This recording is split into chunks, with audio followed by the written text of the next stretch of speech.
Ladies and gentlemen, you're watching, yes, the Yankees Entertainment and Sports Network.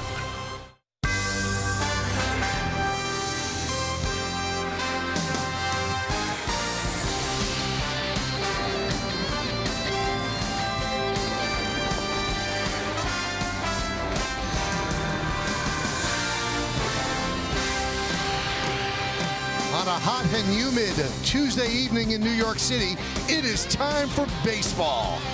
And tonight, the Yes Network presents New York Yankees baseball. It's the New York Yankees against the New York Mets in Game 2 of 4 of the Subway Series in its 20th year. And this one is at Citi Field in Flushing, New York. Hello, everybody, and welcome to Yankees baseball, along with David Cohn and Ken Singleton. I'm Michael Kay. The first game was a thriller, a real nail-biter, a seesaw battle. The Yankees won it 6-5 in 10 innings, but for a while it looked like the Mets had the chance to win. Well, let's take a look at how the Yankees did it last night. Let's go to the 6th inning, and Matt Reynolds, a 3-run homer off CC Sabathia. That gave the Mets a 5-3 lead for Matt Reynolds, just his second career home run. But then the Yankees got it back in the 8th. Didi Gregorius with 2 outs, dumps one into left field. 2 runs will score, and it's a 5-5 game. The Yankees tie it up. Didi's been a good hitter all season long. Starlin Castro will do the honors with the winning run. Sacrifice fly is going to score Jacoby Ellsbury. This is in the 10th inning, and the Yankees would have an extra inning victory in the opening game of the Subway Series. So how about tonight, Kenny? Tonight's pitching matchup brought to you by People's United Bank NA. See what know-how can do for you. For the Yankees on extra rest, Masahiro Tanaka gets the start, 7-3, 3.16. And for the Mets is Jacob deGrom, 6-5, 2.56. And David, you can see from the ERAs, these are 2 good pitchers. Yes, a real marquee matchup here tonight. The deGrominator, since he made his debut, he's been one of the best in the major leagues, and a power slider to go with it. He's tough to handle, really knows how to pitch. He's developing his craft too, as you see that changeup right there. He's not a one-trick pony. And then on the other end, Masahiro Tanaka with the extra rest, as Michael said.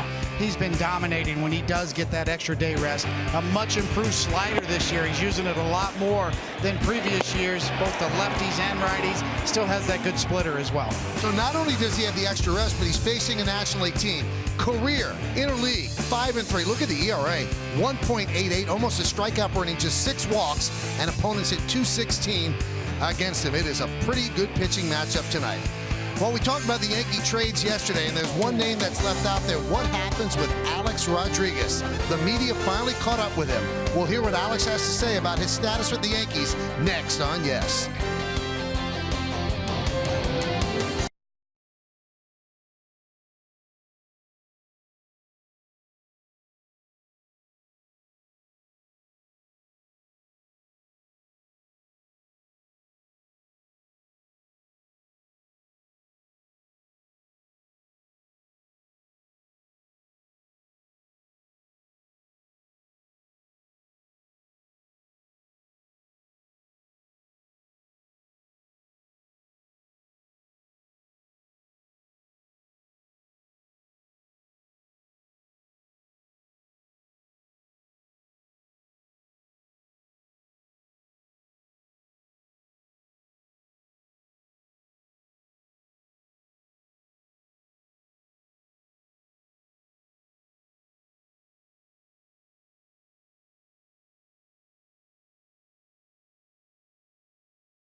Trades over the last week, it is clear that the Yankees are getting younger. With that in mind, there's a lot of question as to what happens with Alex Rodriguez. Well, he was available in the clubhouse earlier today, and he had this to say about his status.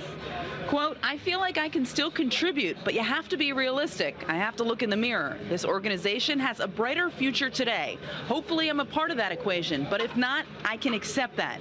I think I can contribute here, but if not, I have two beautiful daughters waiting for me in Miami. Rodriguez went on to say with a full offseason, if he is healthy, he still thinks he can hit 20 to 25 home runs next year. And he also added that he doesn't feel as though he can only contribute on the field, but also in the clubhouse, trying to help some of those younger guys adjust to big league baseball. What will happen with Alex Rodriguez? Well, that remains to be seen, but we do know that there will be baseball in just a little bit. When we get back, Jacob deGrom gets the ball. Michael Kay with the call. He'll be joined by David Cohn and Ken Singleton after the break.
United Bank NA. Thumbs up for quick balance with Touch ID on your mobile phone. By Mohegan Sun. Unlimited possibilities await you at Mohegan Sun. Plan your trip at MoheganSun.com. And by the Honda Summer Clearance Event. Oh, there's a couple heading for trouble. During the Subway Series, they've got to argue. Yankees against the Mets, game 2 of the 4-game set. The Mets have taken the field. Jacob deGrom beginning his warm-ups, and we're taking a look at the Yankees starting lineup, which is presented by Lexus. Brett Gardner's in left field. He leads off, batting second, playing center field, Jacoby Ellsbury. Mark Teixeira's at first base, hitting third. Cleaning up the catcher, Brian McCann. The shortstop is Didi Gregorius. Since June 1st, that's 53 games, third of the season, a .315 average, 7 homers, 27 ribbies, and with the trade of Beltran, Gregorius has more RBIs than any player on the team. Starlin Castro, the second baseman, bats sixth. Batting seventh, playing third base, Chase Headley. Aaron Hicks is in right field. He'll bat eighth. And without a DH in the National League Park, the pitcher, Masahiro Tanaka, is going bat ninth. Jacob deGrom been really good since he really broke in from day one. And you see on the season, very consistent. Only 25 walks to go with 109 strikeouts. Let's go ahead and give you the pitcher scouting report brought to you by your Tri-Honda dealers. And that 2.56 ERA is currently 5th in the National League behind Kershaw, Bumgarner, Hendricks, and Syndergaard. And that hard slider, 88.5 miles an hour. That's extremely hard. They call it the Warthen slider, kind of a hybrid cutter slider. It's been very effective inside on lefties and down and away to righties. He throws it about 20% of the time, and May 15, 2014. That's when he made his major league debut. He's had 70 career starts since that point, and that puts him in the top 5 in ERA since that point. And the top of that list is Clayton Kershaw, another guy named Jake Arrieta. So he's in good company since his debut in those 70 career starts. Well, let's check out the Mets defense, which is presented by Geico. You've got Conforto in left, De Aza in center, and the newest Met, Jay Bruce, over and right. In the infield, Flores, Reynolds, Walker, and Loney. That's third to first. Travis d'Arnaud is behind the plate. And David just told you all you need to know about Jacob deGrom. And there he is, Jay Bruce. Mets got him in a deal with the Reds right before the trade deadline yesterday. He's in right field today, and he is batting third in the Met order. They are hoping for big things from Bruce, who leads the National League with 80 runs batted in. So the Yankees a game over 500, 53 and 52. The Mets are 54 and 51. Gardner's ready. deGrom is ready. And let's do it here in Queens. And the pitch is up and away. We are underway. Brian Gorman, the home plate umpire. Nick Lentz at first. Quinn Wolcott at second. And Mark Carlson is over at third.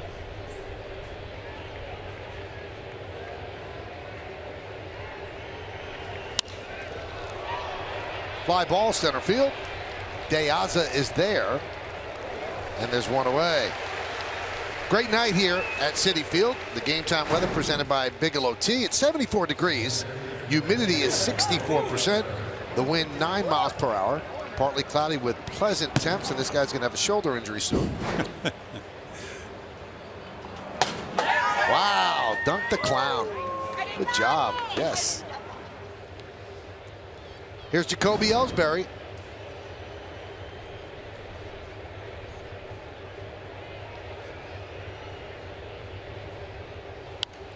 Last night, Ellsbury and Gardner were a big part of the Yankee offense. They were 4 for 8, scored 4 of the 6 runs, had 4 hits and a couple of runs batted in. So the top of the order, the table setters, if you will, they were doing more than just setting the table. They were driving runs in as well.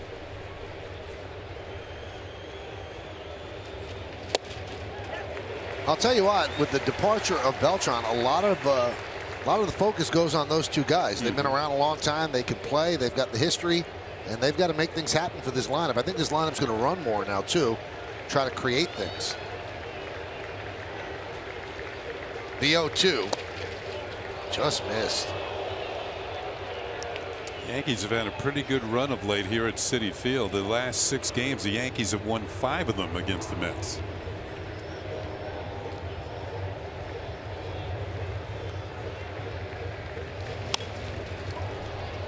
That one lofted into left center, and right there is De Aza for the second out.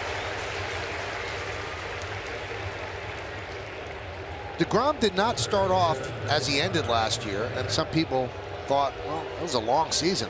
These young pitchers pitched in a month that they weren't used to pitching in high leverage situations. Playoffs, World Series. The velocity wasn't there, but he continued to get people out because he's a very good pitcher. But now the velocity is starting to return to that form. And he has 4 quality pitches: fastball, curve, slider, and a change. His change is probably his weakest pitch, but as David told you, his hard slider is among the best in baseball. So he's got the various ways of getting hitters out. Now, if you take a look at your numbers, David, and all the postseasons you pitched, and it's like adding almost another season to your career. It's a great point. I mean, October, you talk about high leverage and high stress. Without a doubt, it has an impact.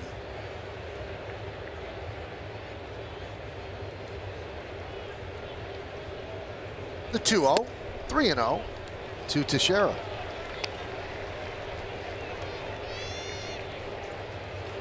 Crowd over 42,000 yesterday, which is a full house here at Citi Field. More of the same expected tonight. Still filing into the ballpark. There's a strike. 3-1.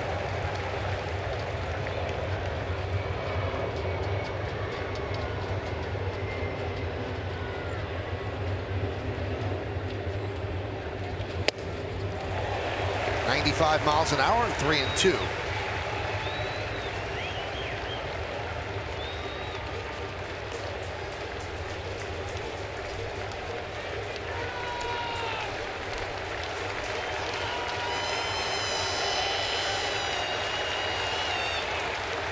And the pitch. Missed outside, so Teixeira works a walk. 2-out walk. That brings up McCann.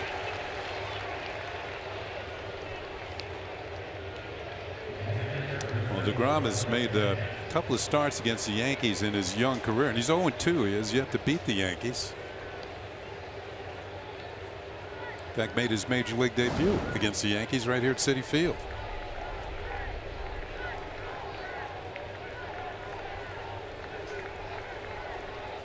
Here's Brian McCann. Loney holds Teixeira on at first. And a strike.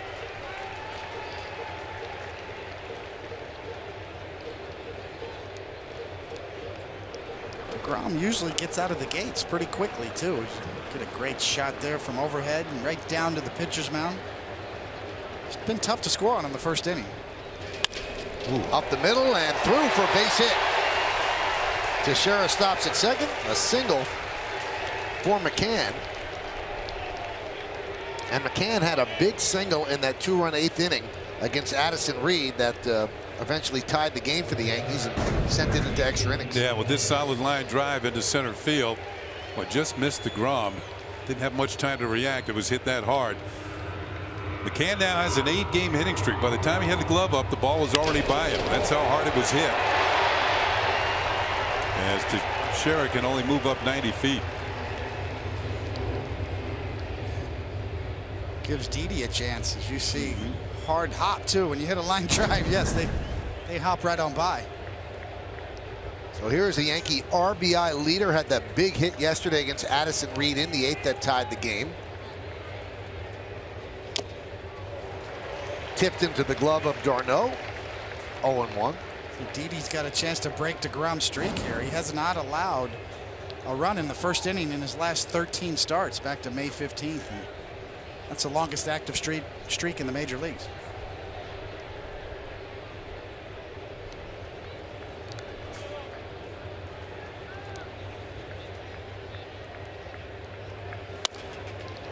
Line the other way, foul. And a nice catch by a fan in the stands.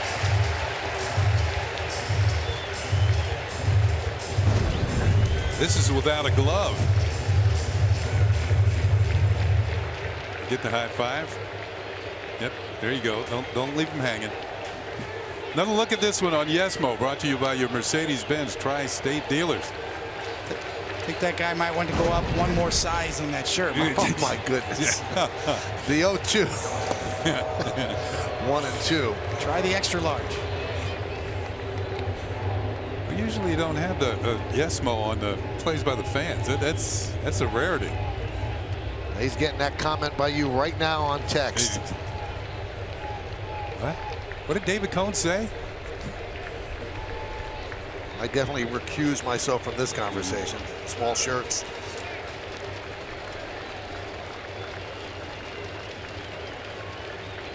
And the 1-2. Swing and a miss. Gregorius down on strikes. No runs a hit, no errors, and 2 men left. Yankees nothing, and the Mets coming to bat.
First now, Tanaka will go up against this Mets starting lineup. Alejandro De Aza in center field leads off. Batting second and playing second, Neil Walker. Jay Bruce, the newest Met, he's in right field. He'll hit third. James Loney at first base will clean up. The He has a .340 lifetime average against the Yankees in 61 games. He's just owned them. Wilmer Flores at third base will bat fifth, batting sixth, playing left field. Michael Conforto, Travis d'Arnaud will catch, he'll bat seventh, batting eighth. And playing shortstop, Matt Reynolds, a home run and a double last night. Jacob deGrom will pitch and bat ninth. Tanaka-san, ready to go. On the season, pretty solid. 27 walks, 108 strikeouts, and 134 innings. He gets it done more times than not. Let's go ahead and tell you how with our pitcher scouter report brought to you by your Tri-Honda dealers. And AL top 10, I mean, you pick a category. He's in a lot of them, including ERA, fourth in home runs per 9 innings. He keeps the ball in the ballpark. All of his peripherals match up. He throws strikes, but not in the usual way, Michael. I mean, he has a real high percentage of strikes. 67% of all his pitches are strikes, but only 46% of all his pitches are in the zone. So he's mastered the art of making you hit his pitch. Chase, the art of the chase. Beaza takes upstairs, 1-0. Beaza has been one of the hotter Mets on this homestand, 6 for 14. Mets are 2-6 on this homestand, which ends tonight. In fact, since the All-Star break, the Mets are 7-10, and they've lost 5 of their last 6.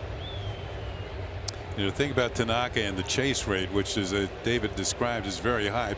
Hitters actually swing at almost 50% of the pitches he throws. He makes them look good, but they're really not.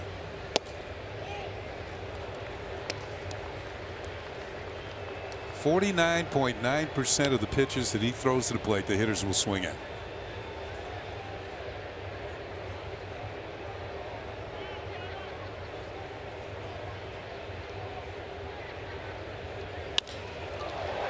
That one is wrapped into left center field.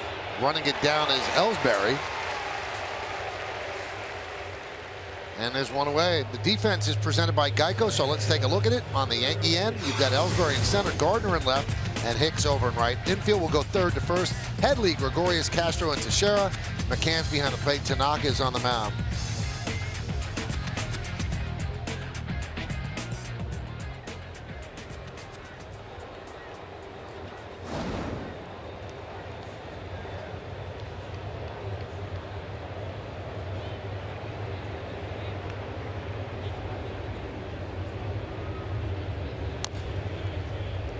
Walker fouls it off.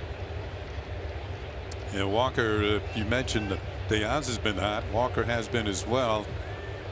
He had a 5-game hitting streak broken last night with an 0 for 5, but he's still 12 for his last 24, which I would consider pretty hot.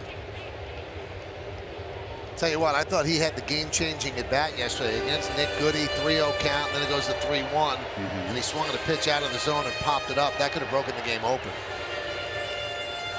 When you play tight ball games, and the Yankees are 18-9 in one-run games, that's the second best record in the major leagues. Only the Texas Rangers are better. There's a lot of little things can turn the game one way or the other, and as Michael said, that might have been one of the things. The at bat by Walker. Yeah, the Rangers are 23-7 in one-run games. It's pretty darn good.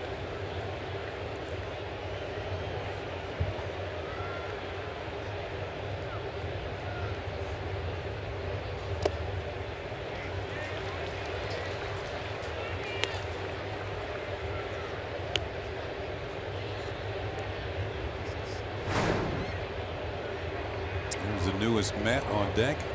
Jay Bruce over from the Cincinnati Reds.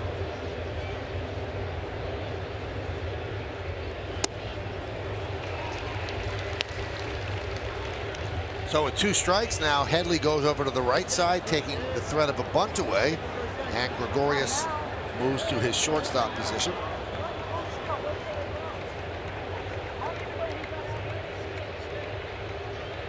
From that look, you could really see how open that left side is. You've heard of Hat Day and Bat Day and Star Wars Ski Cap Day. That's base hit. It's base hit day. They're giving away base hits on the left side of the infield. And so many players in baseball refuse to take the gift.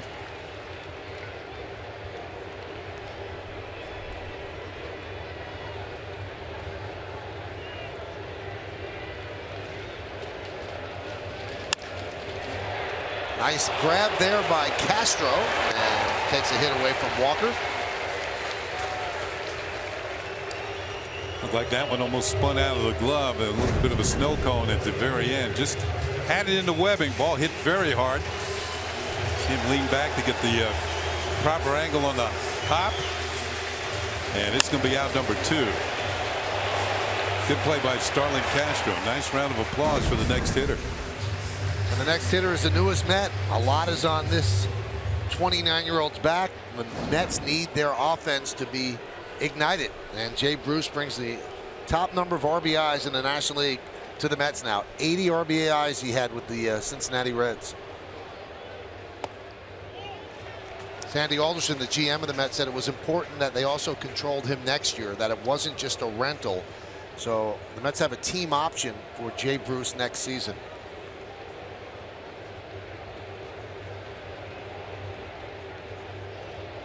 And for the Mets, it's also a hedge in case Yoenis Cespedes opts out of his deal and they're not able to come to a new agreement. I think one thing that the Mets are going to find out, and Jay Bruce is going to find out, he didn't have Joey Votto hitting in front of him, getting on base 42% of the time. Votto is probably the best on base percentage player in Major League Baseball. It's the best guy to hit behind. Yes, that's for sure. Yeah, he's on quite a bit. And he creates the RBI opportunities that Bruce has cashed in on for the last number of seasons. Well, he took Votto's number, so Votto might not be in front of him, but he's on his back. And he did that because of Joey Votto. The Mets obviously need a bat, all the injuries, but I think to prosecute against it on the other side, Jay Bruce have to play right field, not a lot of range. Big ballpark, too. High fly ball, left field. Gardner drifts over, and Tanaka works a 1-2-3 inning as the Mets go down in order. We'll go to the second inning here at Citi Field. It's 0-0. You're watching, yes.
By Toyota, RAV4 Hybrid is the official hybrid vehicle of the Yankees.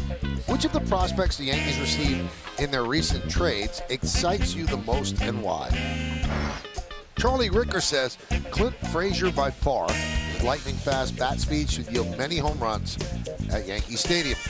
Follow Yes Network and tweet us your responses using hashtag Yankees RAV4 Hybrid to keep the conversation going. We understand that Clint Frazier actually cut his hair when he joined the Yankee organization. He's in the lineup tonight.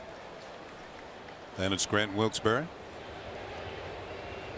And he had a really fun approach to it. After the deal went through, he posted on Twitter, he said, guess it's time to get a haircut.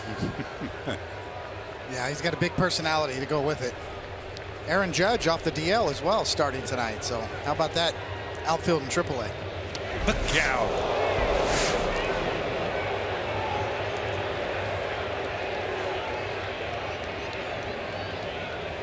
So Castro will take first.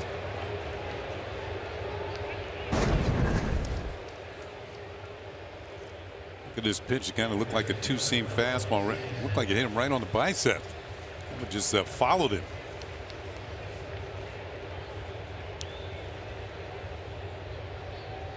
Almost nowhere to go for Castro as he's hit by a pitch to lead off the inning. Yeah, I mean, those are that's the big problem when a right-handed pitcher throws a two-seam fastball that gets away from him. There's just nowhere to go. It's just going to chase you up and in. Speaking of chase, here's Chase Headley. Castro leads off first. Headley swings at the first pitch and lofts it to left field. Going back, Conforto will make the play on the warning track for the first out of the inning. So that ball traveled off the bat of Headley. Let's check out today's injury report, brought to you by Montefiore, doing more in state-of-the-art health care. We just mentioned it. Aaron Judge is off the DL and playing at Scranton tonight. And this is what he did before he got hurt. 261, 16 homers, 54 ribbies. So he had a sprained knee, missed 20 games with a sprained knee. So I think if he comes off the DL and does well right away, you might see him up here. And talking to Hal Steinbrenner today, we interviewed him on my radio show. He talked very highly about Judge and Sanchez coming up in short order. And Cashman said on the air yesterday that Sanchez is going to be up tomorrow. And Austin. So I know the Yankee organization is very excited about the players they had even before all these trades. They feel that they're ready to make their mark in the big leagues. You know, one thing about Scranton Wilkes-Barre this year, that team's having a very good year. First place, they're about 20-something games over 500, so they've been rolling for quite a while. These guys are used to winning.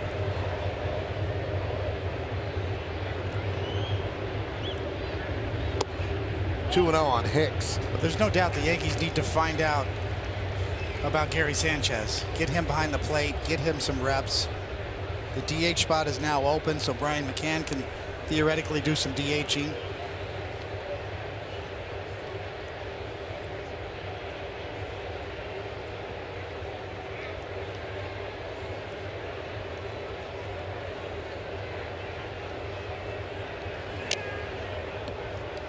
Aaron Hicks hit into some bad luck yesterday. He hit a blistering line drive down the right field line, and Curtis Granderson turned back the clock, used his full extension, and made a really fine running catch going into the corner and right, take away an extra base hit and an RBI in all likelihood.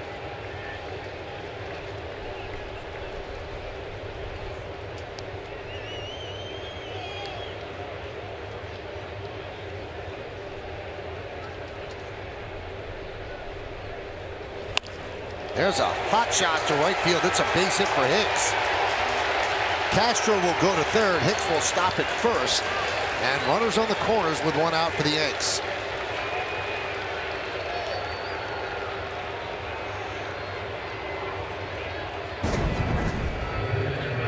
Here's a look at the pitch, and Hicks, well, better luck tonight. Well, he squares this one up nicely. Follow through, head down, right following the ball, the pitch coming in. No chance for Loney at first, and Castro setting sail for third base. First and third with nobody out. Make that one out. And here is Tanaka. Let's see if they have him bunt the runner from first to second. That's what the Mets are expecting. Oh, he's swinging away, and he takes a strike. We're going to have a little conversation with Masahiro Tanaka. No, you're not hitting. Yeah, bunt. Well, the pitchers aren't used to taking signs from third base coaches. That is true. So with that conversation, it kind of tips off what should be happening on this next pitch. Now, Tanaka, in his first start at Citi Field, his first interleague play, had a base hit. He squares the bunt and bunts foul. And that was a game in which he pitched a complete game shutout against the Mets here. Oh, we're going to take a look at Tanaka's first and only big league hit, I believe. Yeah, got it hit right back through the middle. You can see the captain reacting to Tanaka, he's probably saying it's not that easy. Tanaka's a good athlete. He really is. Fields his position very well.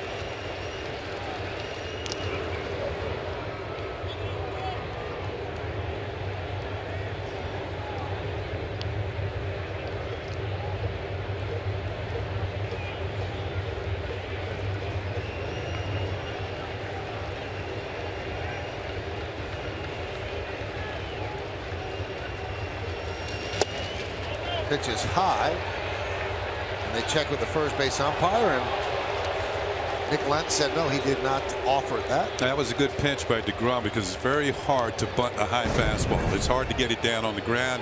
To Tanaka's credit, he realizes it's not a strike, pulls the bat back. Right at the last minute. This is about as late as you can get away with pulling it back. I mean, whoa. Almost as the ball's going by, he pulls it back. So right on the borderline.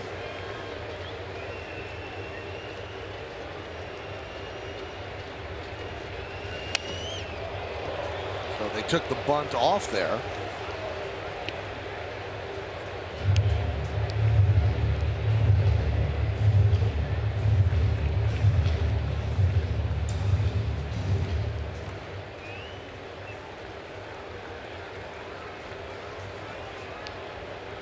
First and third. One man out, 1-2 count on Tanaka.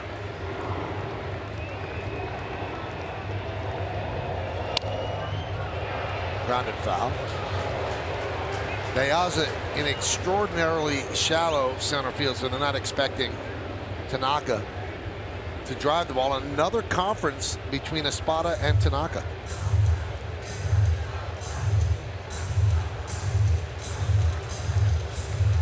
You think he's continuing to miss the bunt sign? Yes, without a doubt.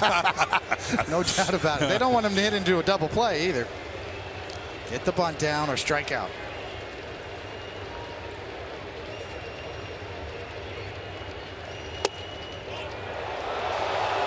Well, DeGrom's wearing him out, having a long at bat, so it's 2-2 with one out. This is just off the corner. Tanaka's ready to move the runners along. That was. See, we better look here, man. Just off the corner. Maybe a seam got it. Maybe slightly low. Tanaka eyeballs it.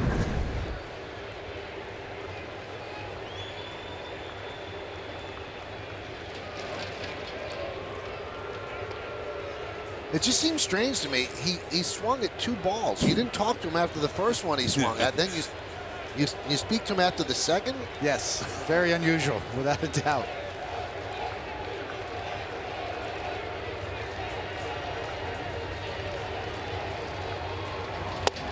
Strike 3. And that at bat mercifully over. 2 away.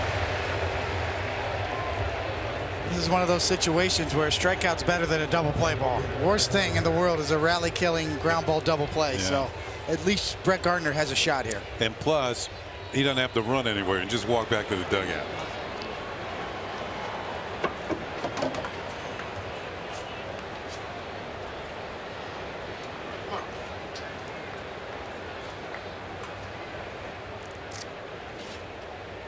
So that's going to bring up Brett Gardner.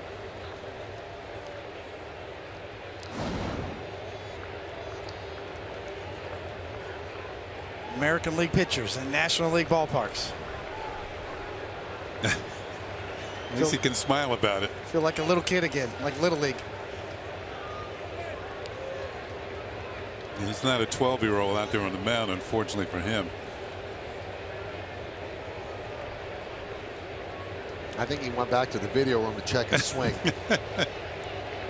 He's got started a little earlier.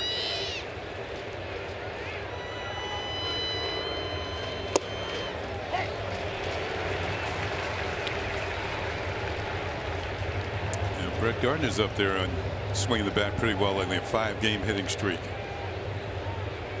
Definitely a little glare going on right there. As you see, we've seen the last couple of shots, and right there, just this time of night, Tanaka, you could see his face glowing, and of course Gardner even more so now.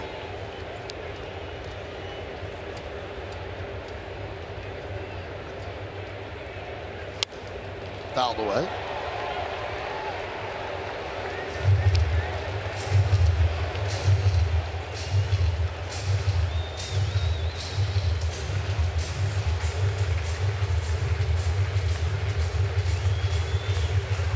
wonder if that's bothering Guardy. It looks like he's trying to take his time here. I mean, without it, it's a factor. It has to be.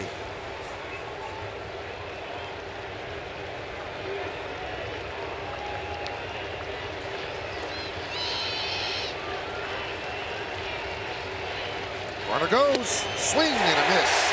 Gardner slams down his bat in frustration. No runs a hit, no errors, and 2 men left on base. We go to the bottom of the second. No score.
ERA, and Tanaka is 5th in Major League Baseball. The Rockies' Tyler Chatwood is probably thrilled to get away from Coors Field.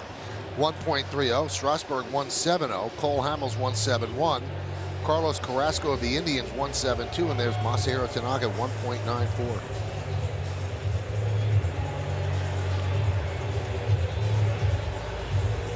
Speaking of the Indians, their fortunes took a hit. They had to put Danny Salazar on the disabled list with a elbow inflammation.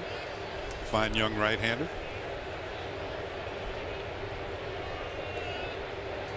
You know, we've been given a lot of stats today, and many of them fall in favor of Tanaka. Interleague play, extra rest, and pitching on the road. James Loney hits one on one hop to Didi. One away. That's when you might be thinking, this might not be my night. There's one guy on that side of the infield, and I hit it directly to him. Here it is. Remember, we showed you all that space that was open. One hop. Didi takes a look at the ball, checks it over, rubs it up, then throws it to first base. Didn't have to move. No, not at all. Yep. And see the look on Loney's face like that. Should have stayed home. There's Wilmer Flores. And a strike from Tanaka.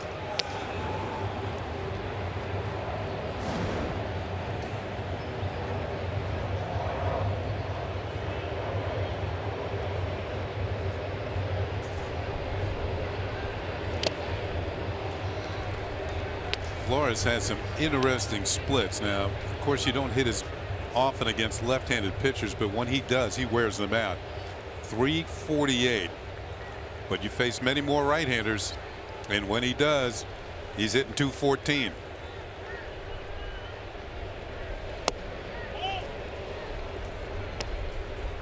He's got 11 home runs, and 7 of those are against lefty pitchers.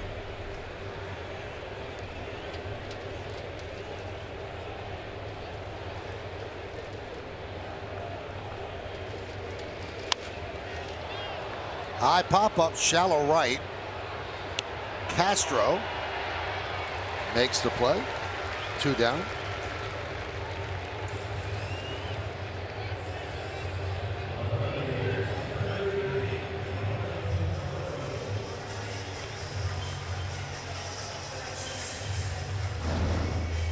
Well, Well, Michael, you mentioned this last night. The Mets outfield was going to get a little more crowded when Jay Bruce shows up.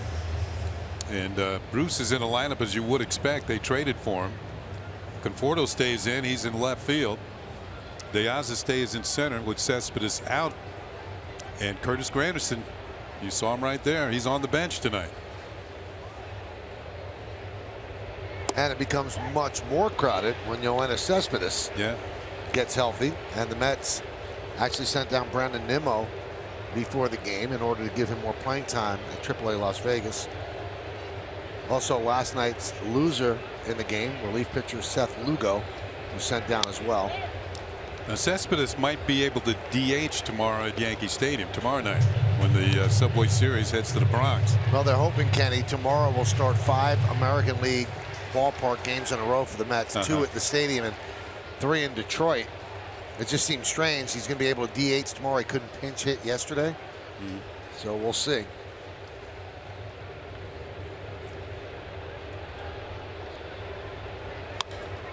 Conforto hits one to left field, drifting back Gardner, and the Mets go down in order 1, 2, 3.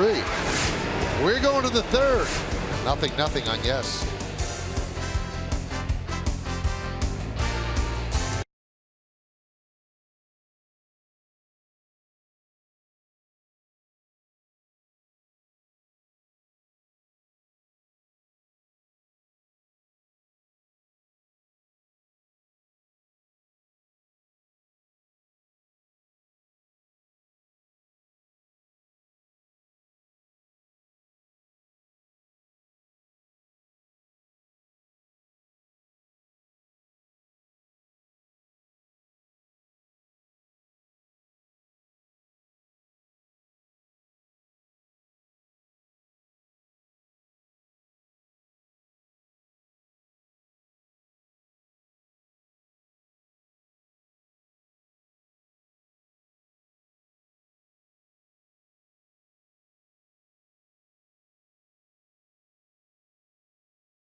Is brought to you in part by your Tri-Honda dealers.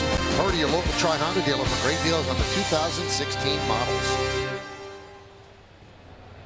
All right, we go to the 3rd inning. Sun setting. Wow, it looks like a star. Beautiful shot. It's a big, big star. I've always thought of it as a round star, but Jacoby Ellsbury will lead off. David, I'm wondering, you watch DeGrom here, and if you've been following the Mets this year, the offense has been anemic, and that's why they had to make the trade for Jay Bruce. How much stress is that? Every time a starter goes out, he knows he can't give up 3 runs because there's a chance he's not going to win. Does it put extra stress on a pitcher? Yeah, especially early in the game. You might pitch the 1st or the 2nd inning as if it were the 9th, knowing that you don't want to put your team in a hole. DeGrom, it's indicated in his 1-loss record. Just a 6-5 1-loss record, and this guy's clearly one of the best pitchers in the National League this year. He has the 5th lowest run support in the National League, 3.83 runs per game. And he has an ERA of 2.56. You wouldn't be surprised if he had 15 wins at this point. I mean, he's pitched well enough to be well into double digits.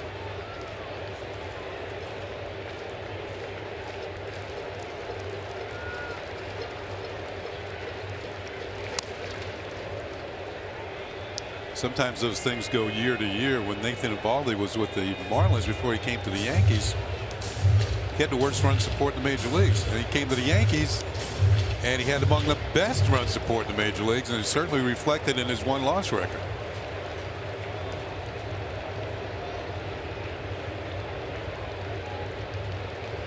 Is there more of a mental grind aspect to it?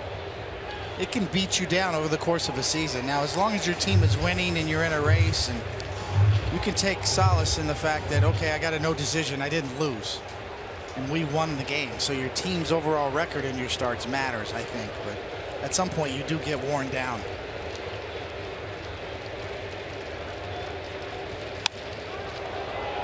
Fly ball center field. De Aza makes the play. And sometimes what you lose sight of with these Met pitchers, because they had so much success last year and the team went to the World Series, they're still kids. I mean, they haven't been in the big leagues that long, so they're dealing with this, and they don't have that much of a body of work to fall back on.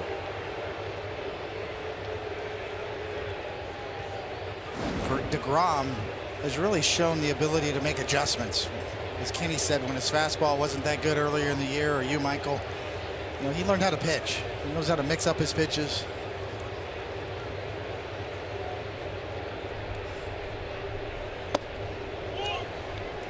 DeGrom had a start last year at Yankee Stadium, and the Yankees kind of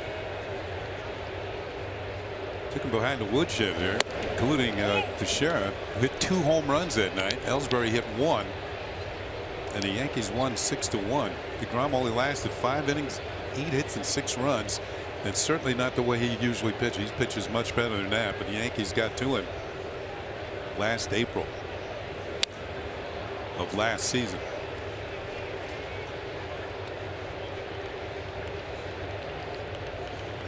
Well, there's a stat that you all know about, quality starts, and that's 6 innings pitched, 6 or more innings with 3 earned runs or fewer. Well, Bumgarner has 10 of those starts without a win.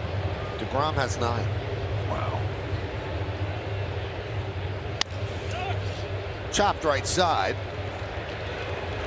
2 away.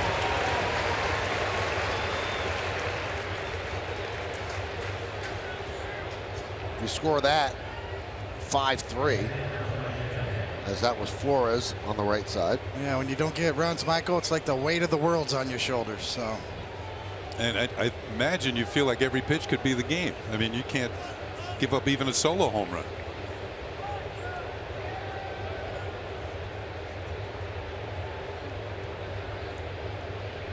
Must have been like the opposite of that, David, pitching in '98, when if you gave up 5, that team was going to score 6. you do gain a lot of confidence when you're well supported, both defensively and offensively.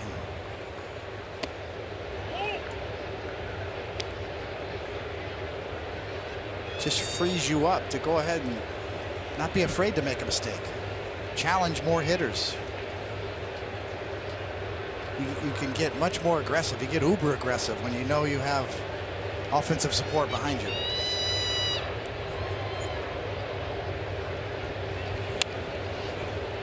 And to be fair, the Yankee pitcher's going through the same thing. The offense hasn't exactly been a juggernaut either. So they've pitched to a real low margin of error. Tom Seaver did that all the time. If he gave up 2 runs, Mets might lose. So when the Mets scored him 2, he gave up 1. And he was going 9. Yes.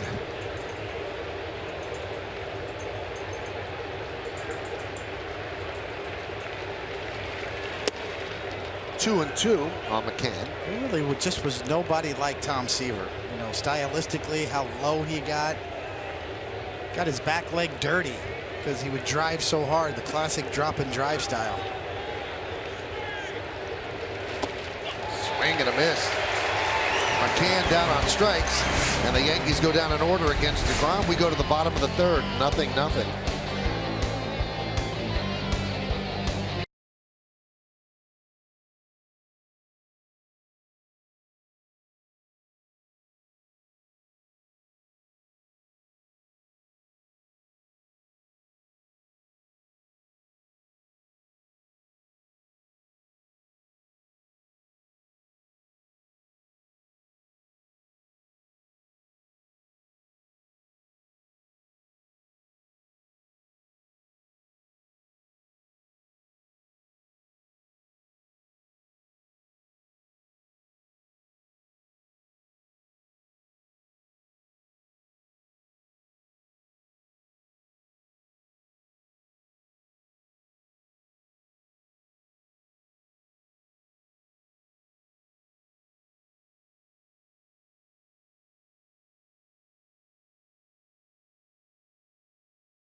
banquet.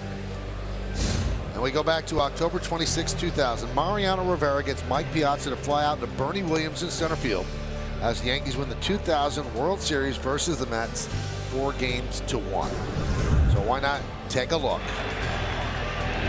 Mariano thought it was out. Bernie thought it was out. It wasn't. And the Yankees win.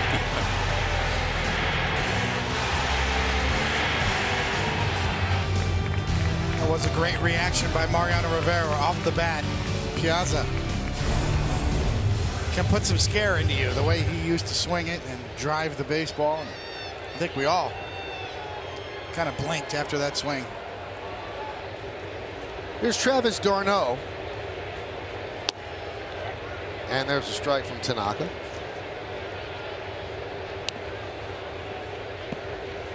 Nothing as we start the bottom of the third.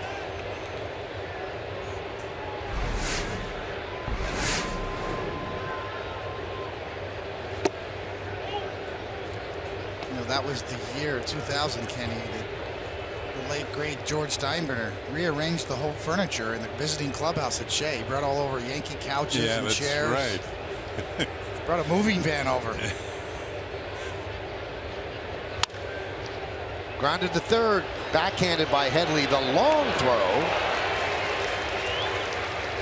One away. As George was trying to say, it was kind of a Spartan effect in the as far as the furniture was concerned over at Shea Stadium. He wanted his players to be comfortable in the World Series. Headley crosses into foul territory, and as Michael said, the long throw gets d'Arnaud. That was him. He showed up the first day at Shea Stadium, the middle 3 games of that World Series at Shea Stadium, and didn't like what he saw. He saw Mets chairs everywhere, and he said, I can't have this. And one snap of the fingers, the whole clubhouse was rearranged with Yankee furniture.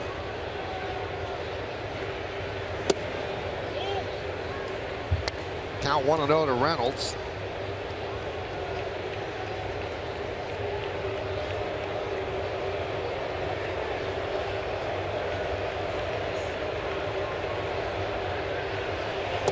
Yankee fans kind of got introduced to Reynolds last night when he hit that home run off CC Sabathia.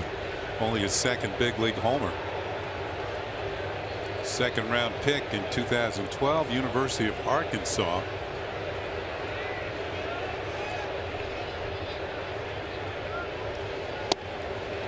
Nice two-seamer, floats back over the outside corner. Tanaka's been using that pitch more often than his four-seamer. He kind of shelved that because he gave up a lot of home runs last year on the four-seamer. So he wanted to create a little bit more movement on his fastball this year. Nasty slider. Yeah, that's dead on, Kenny. I mean, he really has increased his usage of both sliders and sinkers, and here's the slider. Good tilt and late movement right at the end over the top, and there's another one of those pitches that counts as a strike, but it was a chase out of the zone.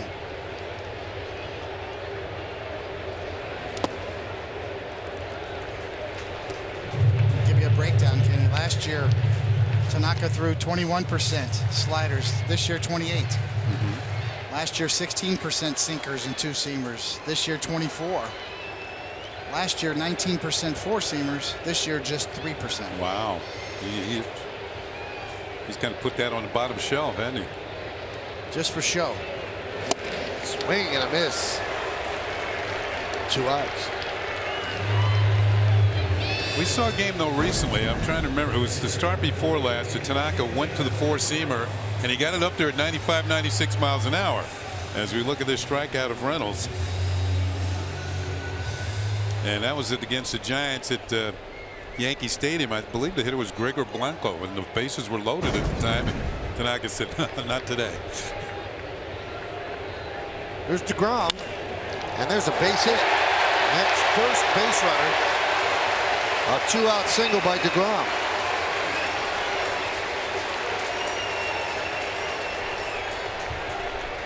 Speaking from experience as a former National League hitting pitcher, this is your best shot. First pitch fastball. Look for it. Good strategy. Like DeGrom, you're a left-handed hitter too, weren't you? There's the base hit. get it over fastball, and he slammed it through the hole in the left field.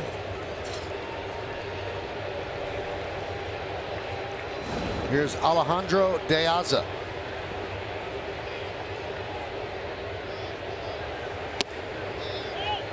One and 0. Yeah, I just spent a lot of time in the American League with the White Sox, some with the Orioles. And coming into tonight, he was a .310 career hitter against the Yankees. So the Yankees know that he can do some damage against them.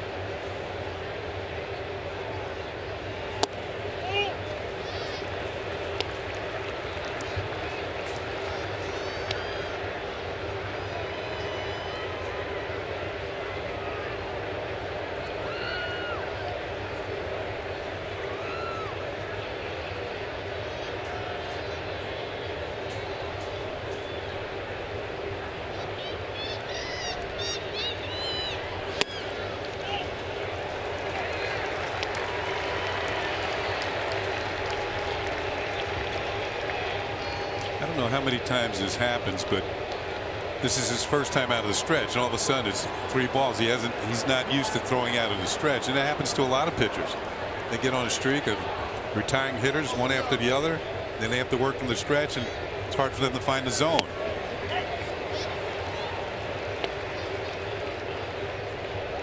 Yeah, it's a good point, Kenny. A lot of it is just being late with your arm, like a hitter is late with the bat on a good fastball. From the stretch position, it's easy to be late with your arm swing and push a lot of fastballs up and away out of the zone. Well, that's why when you're taking your warm-ups before the inning starts, you should throw a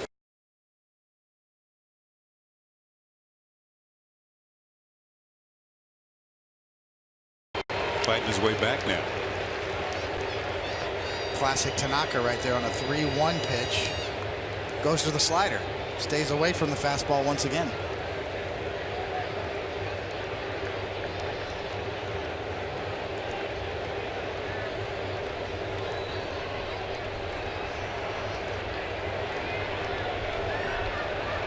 Runner will go. Teixeira backs up. Deep drive, right field. Going back, hits on the track, at the wall. See ya! A 2-run home run for Alejandro De Aza. And the Mets lead 2-0.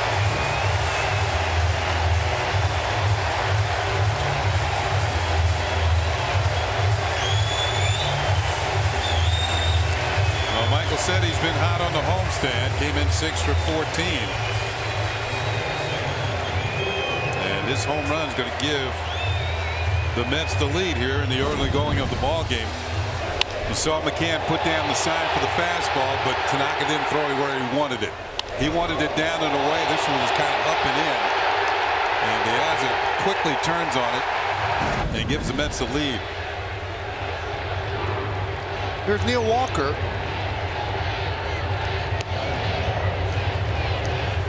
Count 1-0. Home run number 3, RBIs number 8 and 9 for De Aza, who up to this recent stretch has had a real rough season.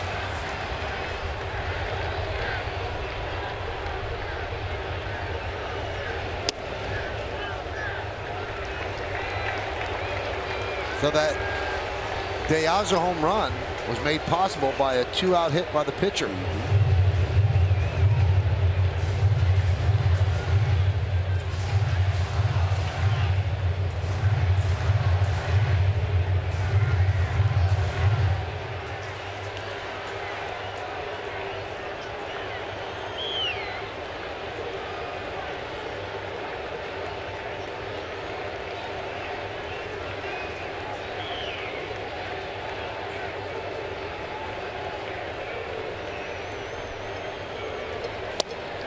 You know, we showed you the Piazza-Rivera matchup to end the World Series.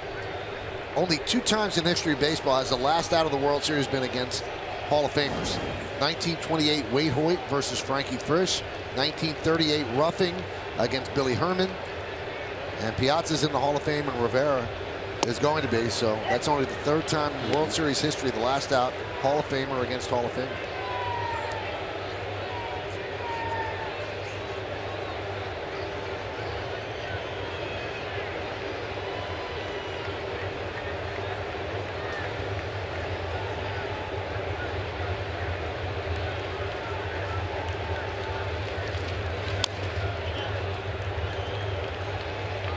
coming up next weekend, I believe. Mariano Rivera is going to have a little celebration in the Bronx, I believe.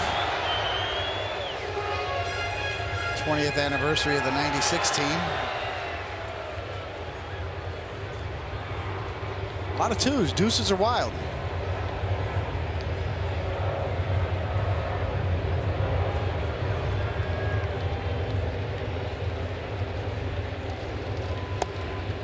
Three and two.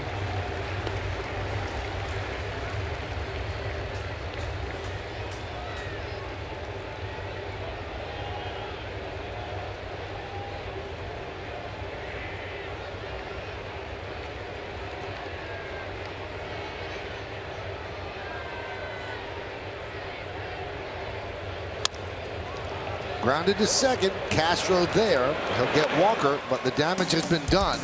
A 2-out single by DeGrom. And then Alejandro De Aza goes yard. A 2-run shot over the right field wall. When it lands, it's 2-0 Mets.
Presented by Mazda, driving matters. AL wildcard. Yankees 5.5 back of the Blue Jays for the second wildcard. You see it's tightening up. Tigers a game and a half. Astros 2.5, and then the Yankees and the Mariners. Let's switch to the National League wildcard. Dodgers and the Marlins right now, first and second. Cardinals a half game back. The Mets 2.5. Pirates right there, and the Rockies right there. But the Rockies just lost their shortstop, Trevor Story. Yeah. Ligament damage in his thumb. That one's driven to center field and deep. Going back, De Aza. He's there and makes the play to retire Gregorius. Diaz has been the busiest of the outfielders as we look at our Audi scoreboard. 2-0 Mets. 4 putouts for the Mets center fielder in the early going. Audi scoreboard 2-0 Mets over the Yanks.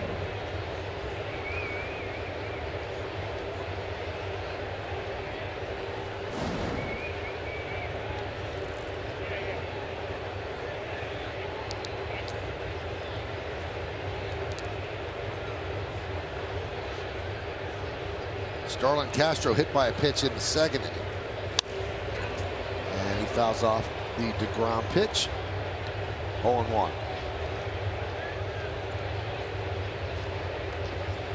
So it's 2-0 Mets on the De Aza home run. 1 out here in the 4th inning.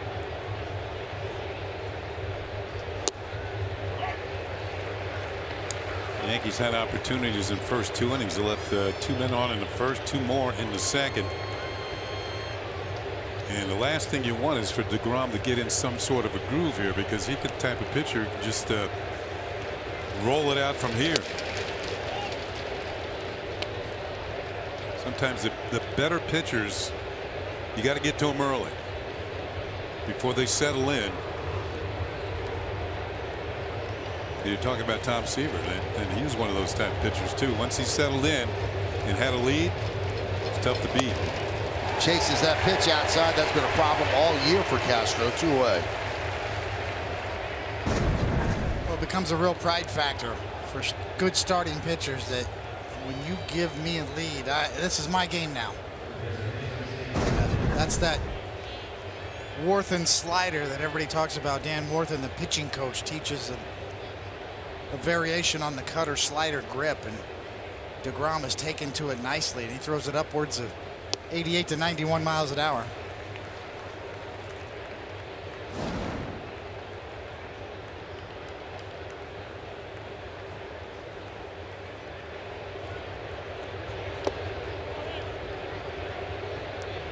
Count 1-1 on Headley. Headley drove Conforto back to the lip of the warning track in the second inning.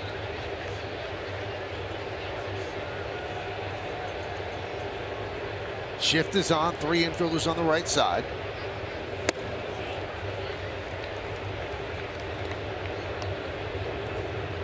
Count 2-1.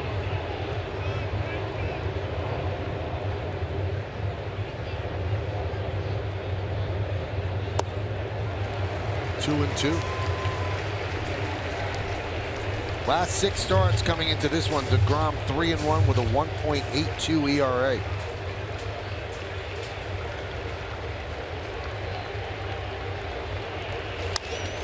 Grounded to first. Loney to DeGrom, and that'll do it as the Yankees go down in order. 8 in a row retired by DeGrom. We're going to the bottom of the 4th inning. It's 2-0 Mets.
#1 live streaming sports service delivers everything you've come to expect and more. Watch every out-of-market game live in HD on over 400 supported devices. Includes a free subscription to @Bat Premium, the #1 app for live baseball. Blackout and other restrictions apply.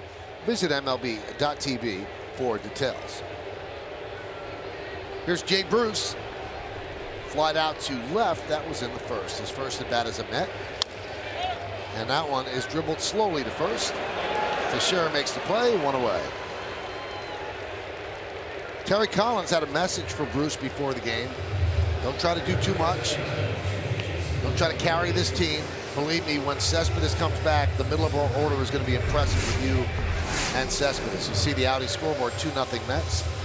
Yeah, one thing Bruce has done this year has been able to drive in runs. You said he's leading the National League in runs batted in, but he's also hit .360 with runners in scoring position, which is on the Mets current roster, that's way above everybody else on the team.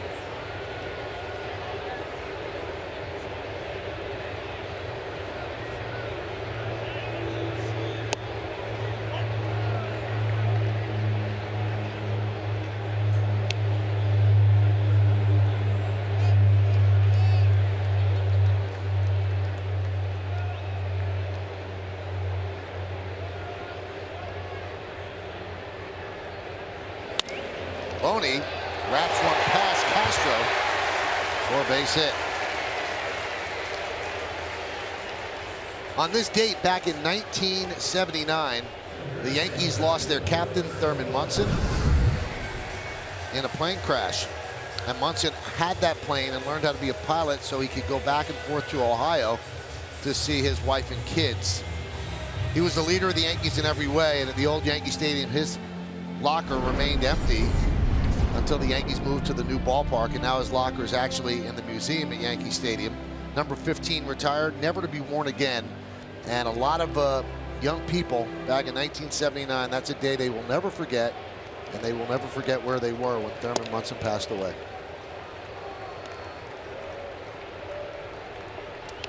'11 Major League seasons, Rookie of the Year, AL MVP, 7-time All-Star, 2-time World Champion. And one tremendous competitor. And our thoughts go out to his lovely wife Diana and the kids. What a try by the ball boy there. But she comes to Old Timers Day all the time. She's about as classy a person as you will ever meet. Just sweet, never a bad word for anybody. And she keeps the memory of her husband alive with the Thurman Munson dinner and raising funds for charity. Great woman. You know, I know it was back then it was a sore day. It's a very sad day for Yankee fans, but it was a very sad day for baseball. Thurman Munson was one of the most popular players in the game. Flores lofts one to right, coming on his hips. He makes the play.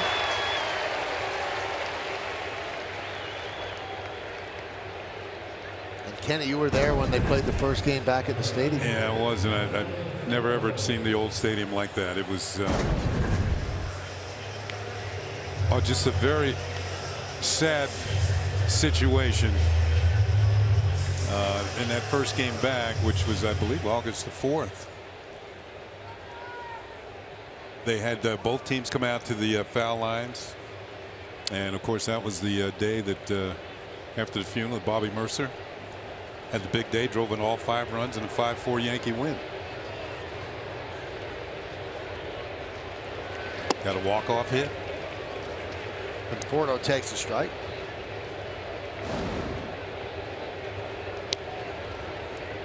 It was the best part about the old Yankee Stadium's clubhouse was Thurman Munson's locker, as you said, Michael. Every day, you couldn't help but take notice.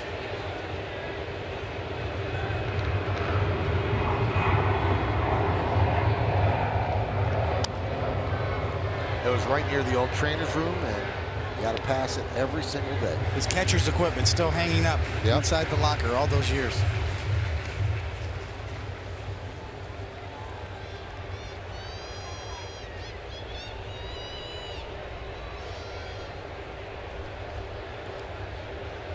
Runner on first, 2 outs. 0-2 count on Conforto.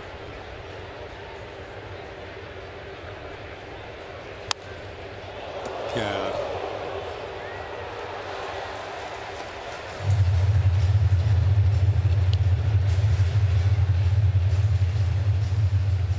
That was August 6th, that ball game.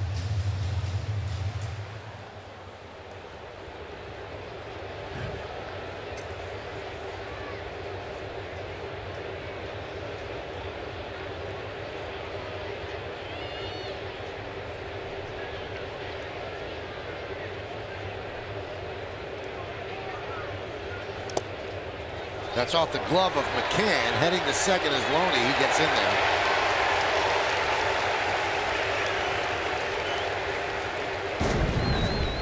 Well, this is going to advance on a wild pitch. This pitch is going to be in the dirt.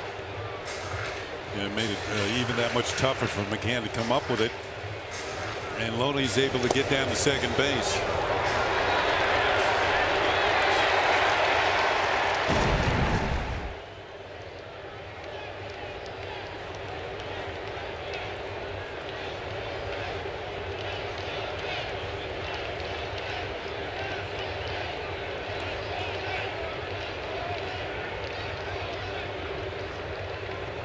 The 1-2, swing and a miss.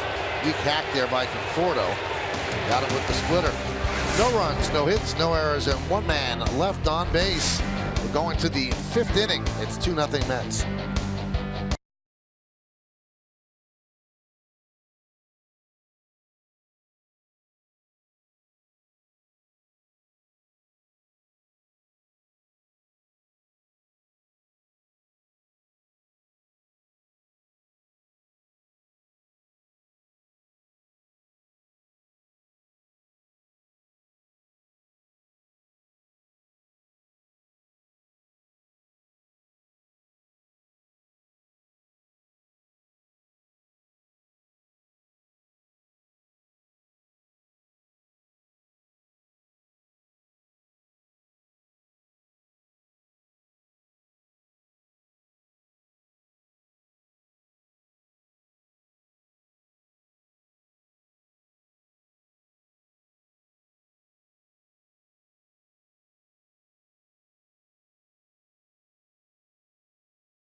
Field, it's 2-0.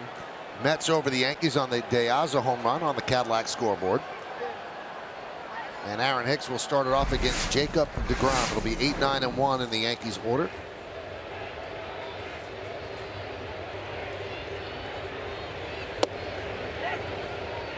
Hicks with a single to right field in the second.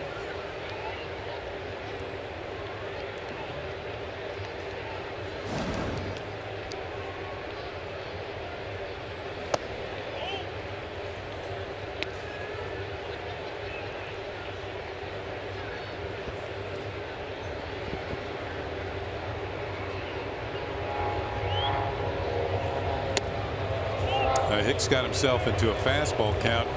First time up in line, that single into right field. And leading off an inning here, and you're ahead on the count 2-1. You almost put fastball in your mind and almost nothing else, because you're leading off the inning, and that's usually what you're going to get. And he gets a changeup instead. DeGrom's a true 4-pitch pitcher. You know, that's the impressive part that he's developed. We talked about his debut, but this is, as you said, his 4th best pitch. Yeah, that's pretty good for a 4th best pitch. Yeah, that's well located too, down and away. Tried it again and it worked. One away, and we go back to Bob Lorenz in the studio. Bob.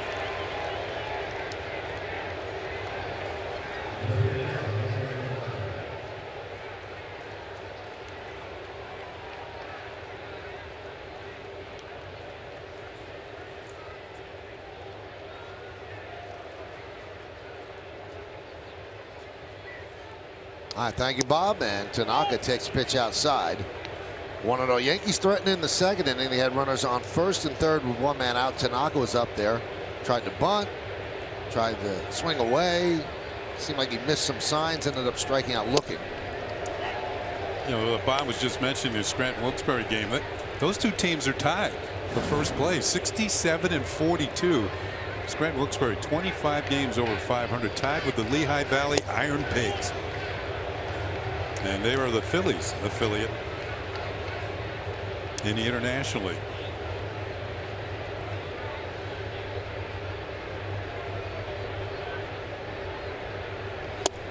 Some colorful names of minor league teams.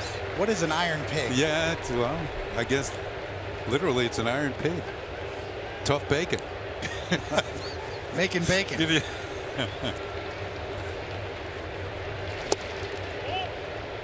course, you've had the mud hens for years, the flying squirrels, the lug nuts, the biscuits. They got some great names in the minor leagues.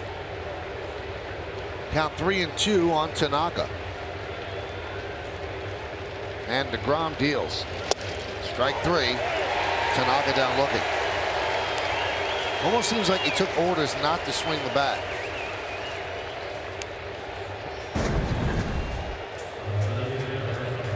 Looks like he wants to swing, but this is just dotted.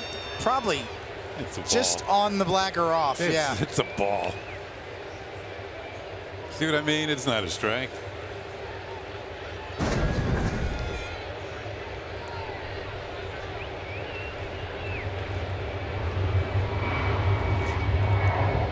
Here's Brett Gardner.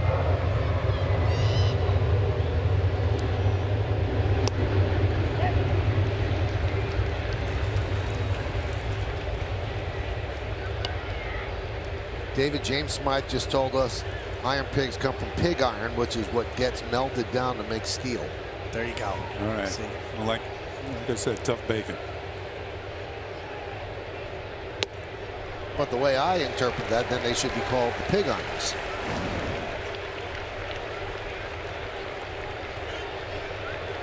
Oh, 2 on Gardner. Gardner is 0 for 2. Fly ball to center and a strikeout. Brett had a triple, a double, a couple of runs scored last night. And he waves at that one. And DeGrom strikes out the side. We're halfway through 2-0 Mets. When we come back, we'll hear from Hal Steinbrenner, who I spoke to earlier.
Partner Hal Steinbrenner was on my radio show on ESPN 98.7 FM, which is simulcast on Yes, starting at 3 every day. And I asked Hal Steinbrenner about the fans' reaction to the flurry of trades the Yankees have recently made.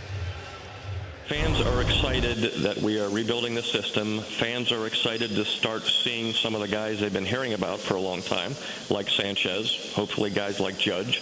They're excited to have Bird coming back. They've seen what he can do. So, look, there's a lot of excitement in the air as well about our youth and about the fact that people are going to start to see it. It's a whole different set of challenges we have now than we had 20 years ago with competitive balance and everything else. There's no doubt about it, which is why when you have the opportunity to get the kind of prospects like Frazier, Torres, Sheffield, you've got to seriously consider doing it. So that was one of the things that Hal Steinbrenner said on the show. And you know, one thing he wouldn't say is that the Yankees raised a white flag. And he said, hey, listen, our offense could get much better. He said, we feel that we've made the bullpen good enough to absorb what we traded away. And with the young guys coming up, maybe our offense gets jump-started. As Darno hits one deep to left field. Gardner back on the track, at the wall. See ya. A home run for Travis Darno. And it is 3-0 Mets.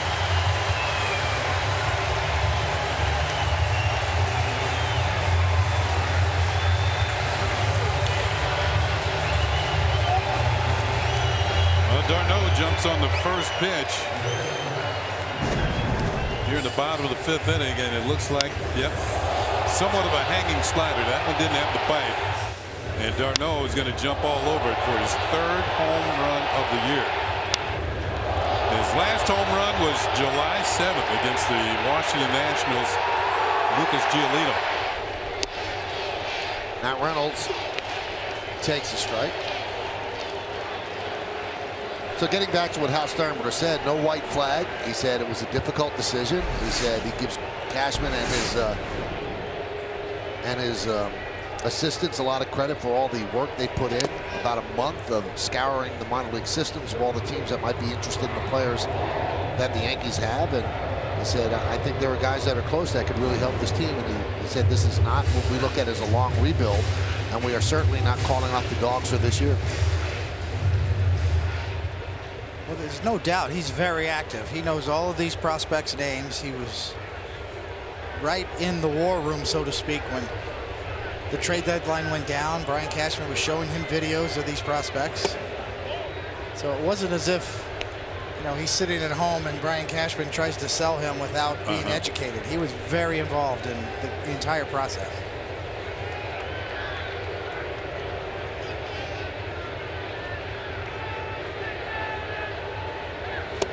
Swing and a miss. Reynolds down on strikes. He also said he has no problem with the job that Cashman and Girardi have done.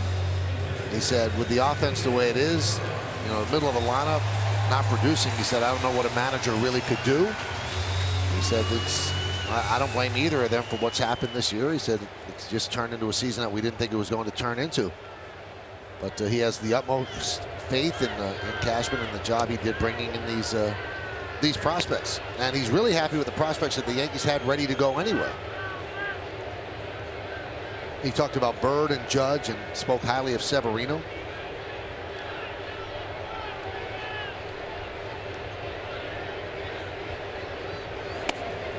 DeGrom swings and misses 1-1. You notice this time up, Tanaka started him with a breaking ball, as opposed to a get it over fastball, which DeGrom got a base hit, followed by the home run by De Aza in the 3rd inning.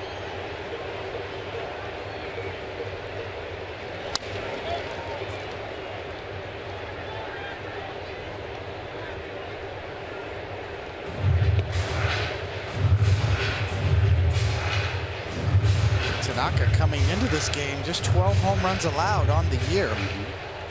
A couple tonight. He had the 4th best home run per 9 innings pitched ratio, 0.81. Burned tonight, a couple of big flies. Diazo, 2-run shot.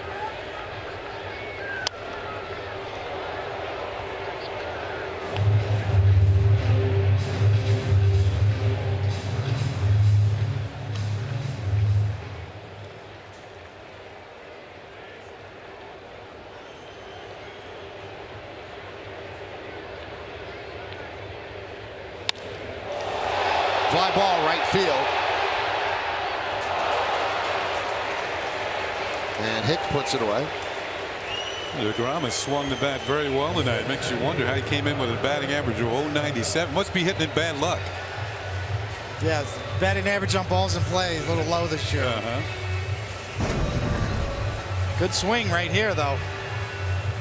Tanaka right down the middle. DeGrom all over it.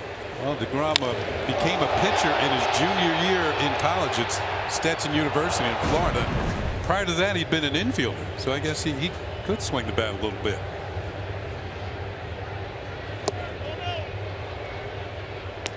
De Aza shows bunt, takes inside.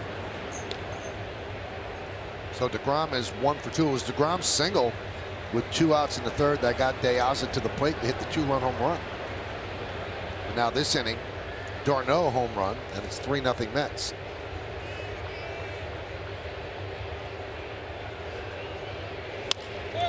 Grounded to first. Teixeira will step on the bag. That'll do it for the Mets. 1 run on the Darno home run. Nobody left on base. We go to the 6th.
After all the moves, what's up with A-Rod? What's going to happen with him? This is what he said before the game. I still think I have a lot to contribute, but you have to be realistic. I have to look in the mirror. This organization has a brighter future today. Hopefully I'm a part of that equation. But if not, I can accept that. I think I can contribute here. But if not, I have two beautiful daughters waiting for me in Miami. He's certainly handling this the right way. He is, as they say, taking the high road. And Meredith was in the locker room as part of the group that was interviewing A-Rod. And Meredith, what was his feel? I mean, did he seem down? Michael, it almost seemed like he had resigned himself to the fact that his time with the Yankees may be running out. Like you mentioned, he did say all the right things. He wants to be a part of it. He feels like he can still contribute. He feels like he can be a mentor to some of these younger kids coming up to the big leagues, saying that you don't understand how hard it is when you're trying to make the transition, jumping up to the big leagues and doing it in New York. He feels as though he could be of service there. But the reality of the situation is that there's going to be a roster crunch here. He's not playing in the field at all. Joe Girardi said at-bats for him are going to be even more difficult to find when some of these younger guys come up. So Alex Rodriguez realizes that his time could be limited here. Although I did ask him whether or not he had talked to Hal Steinbrenner or Brian Cashman after the trades, because he had made a point prior to them saying that he had talked to them. He felt secure with his spot on the roster. He said he has not reached out to them yet and does not intend to in the future. Well, you do wonder how he fits now, especially with Brian saying on the air yesterday that Gary Sanchez is coming up, and you try to check out the roster permutations. And, well, how does Gary Sanchez come up? He's either going to catch or DH, which means that McCann's going to either catch or DH. So A-Rod's never going to get at bats. Well, plus the fact when September 1st comes and there are promotions for the minor leaguers, and depending where the Yankees or what they're doing at the time, a lot of these youngsters might find their way into the batting order. And that would even create more of a crunch for A-Rod to get at bats. Teixeira hits one to left center field. That's going to be a hit up against the left center field wall. Teixeira's going for two, and he just gets in ahead of the throw. So a double for Mark Teixeira off the left center field wall. Well, David, this didn't miss by much at going out of the ballpark. And once again, Teixeira hitting the ball to the opposite field. We're seeing this more and more recently. Up against the 370 sign. Have to hustle to get it back in. Conforto did a good job of playing the carom. Here it is on Yesmo. Brought to you by your Mercedes-Benz Tri-State dealer. And you can see the right foot gets in there before the tag.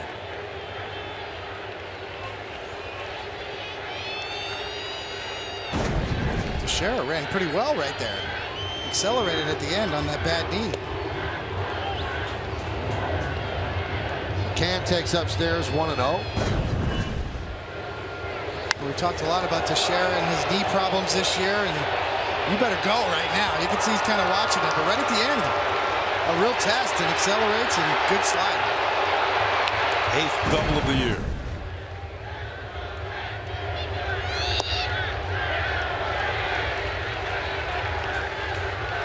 That double was the 400th double of his career, so they threw the ball in the dugout. Nice round number. Had to work for it. Had to hustle it into a double. So 1-1 on McCann.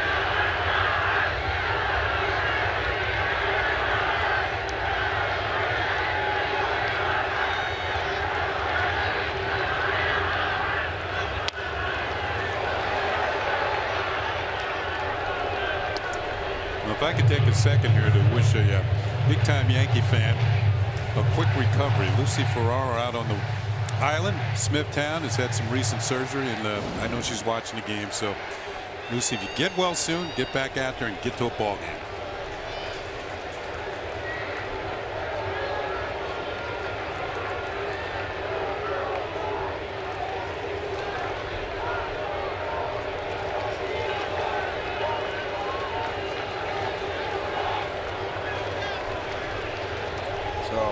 DeGrom calls out Darno, you know, just to put a bow on the A-Rod situation. It's going to be interesting to see if Sanchez is up tomorrow, what happens with A-Rod. Now, the Yankees cut A-Rod loose. That's a lot of money because they owe him for this year and next. And I credit A-Rod because he's done so much repairing of the damage he's done to his reputation and now is a member in good standing in baseball. David, he's doing the smart thing by taking the high road, although he truly believes he could still play. Yes, and the players are always the last ones to know when the end is near or the end has come, because that's not the way we're conditioned to think. You're kind of conditioned to think that I could find something while working on the side in the cage, and all of a sudden I'm a little quicker again and getting the pitches he hadn't been getting to previously. Well, you got to take the high road, and A-Rod has, and Michael, you're right. He really has turned his legacy around. Last year's comeback. The rest is just gravy at this point for Alex.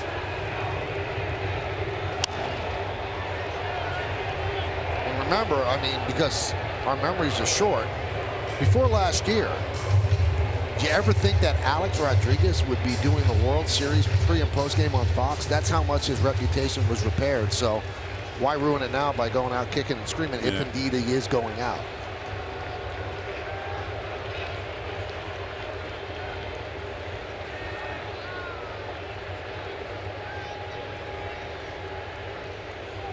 The 1-2 to McCann. Another foul ball down the left field line. And in fairness to him, and I don't know if you guys agree, he thinks he could still do it. And it's a catch-22. You got to hit in order to get consistent playing time. But you kind of have to get consistent playing time to hit. So he's got truncated playing time the last couple of months. Yeah, and you take the long view on things, and you know there's a lot of other circumstances involved. The Beltran situation. What a bat by McCann. Yeah, he's having a good one. He's, as we mentioned before, the base hit the first time up was a solid hit, an 8-game hitting streak now. So he's been swinging the bat pretty well for over a week.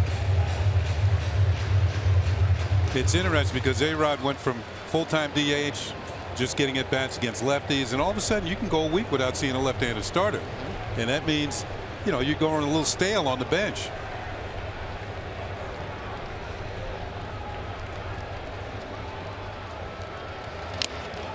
Another foul ball.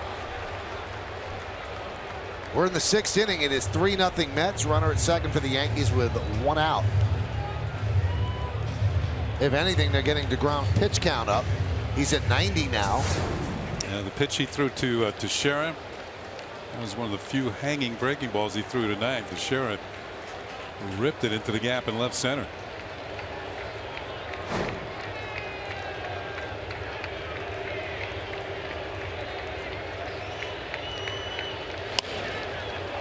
So DeGrom wins that battle as McCann pops it up to shallow center field.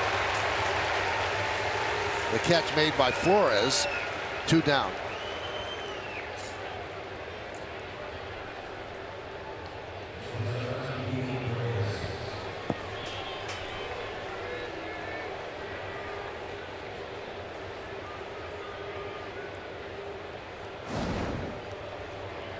So here's Gregorius, 0 for 2 with a strikeout and a fly ball to fairly deep center.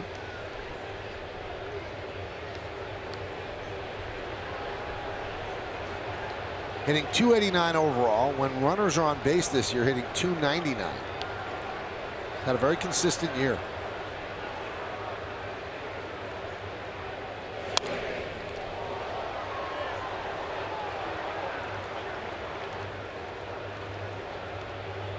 .96-mile-an-hour fastball fouled away.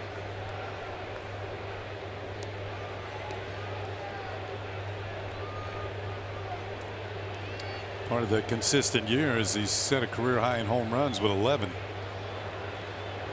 And he's approaching his career high for runs batted in a season, which he set last year.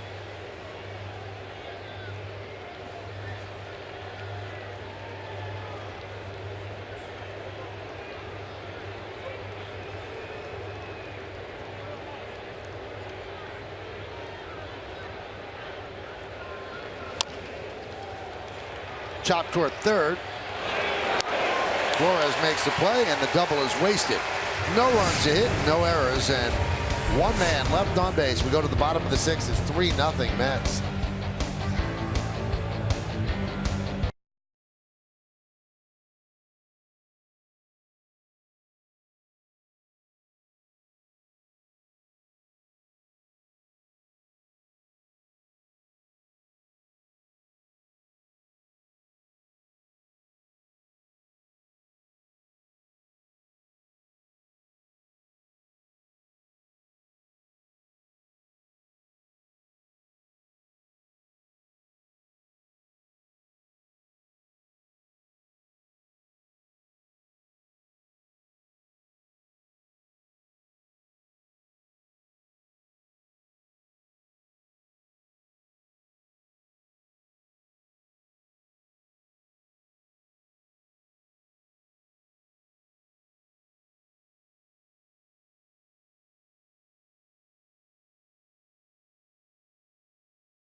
T-Mobile.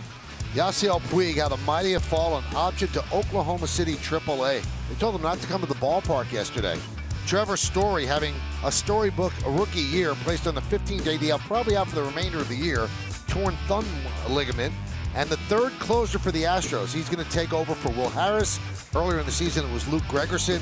Now Ken Giles, who was actually acquired to be the closer in that big deal with the Phillies, he will take over. Tanaka, swing and a miss. Excuse me, Michael Harris had actually made the All-Star team this year. Yep. Walker is grounded out sharply to Castro twice. Well, it was really that Giles trade that Houston did with Philly that set the market for the Andrew Miller and Aroldis Chapman trade. That was what people thought was a really steep price to pay, and Philly really got some good prospects back, including a guy in the middle of the rotation, Velasquez. He's had a good year. I saw him pitch this year in a game in Philly, and he's got good stuff. There's no doubt about it. He had a 16 strikeout game earlier this year. But nonetheless, that set the market early for what we just saw in Yankee land, and 2 big trades, 2 closers, and a lot of prospects coming back.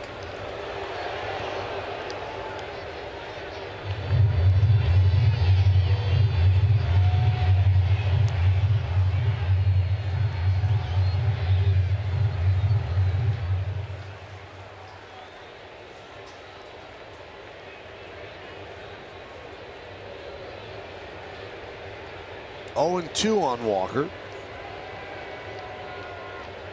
12 for his last 29. 1-2.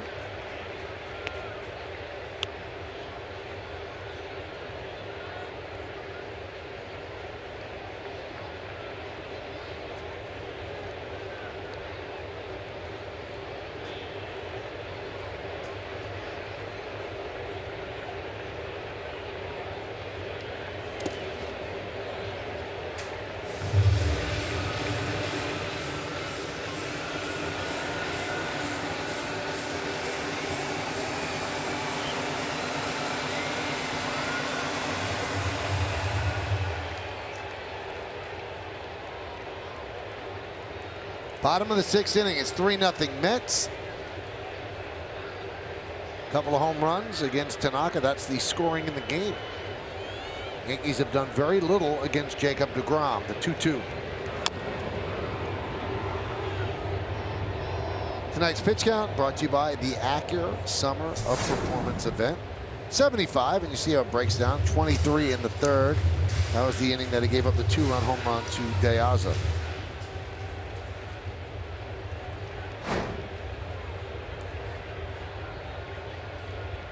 Tanaka's due up 4th in the 7th. So this might be his last inning. 3-2.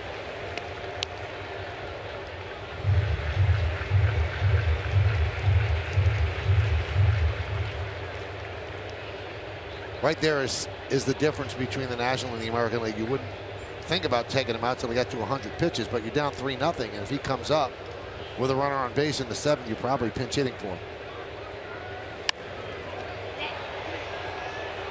Popped up left side. Gregorius. Away. Yeah, it's a good point, Michael. You almost have to. When you're down 3 runs and you're struggling to score runs, you just cannot afford to give up an out.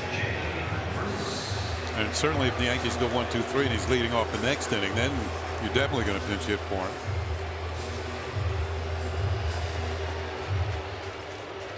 Here's Jay Bruce, and going to be a little odd in Cincinnati. 831 starts for Votto, Brandon Phillips, and Jay Bruce at first, second, and right. So that right side of the field, very familiar to Reds fans for a long, long time.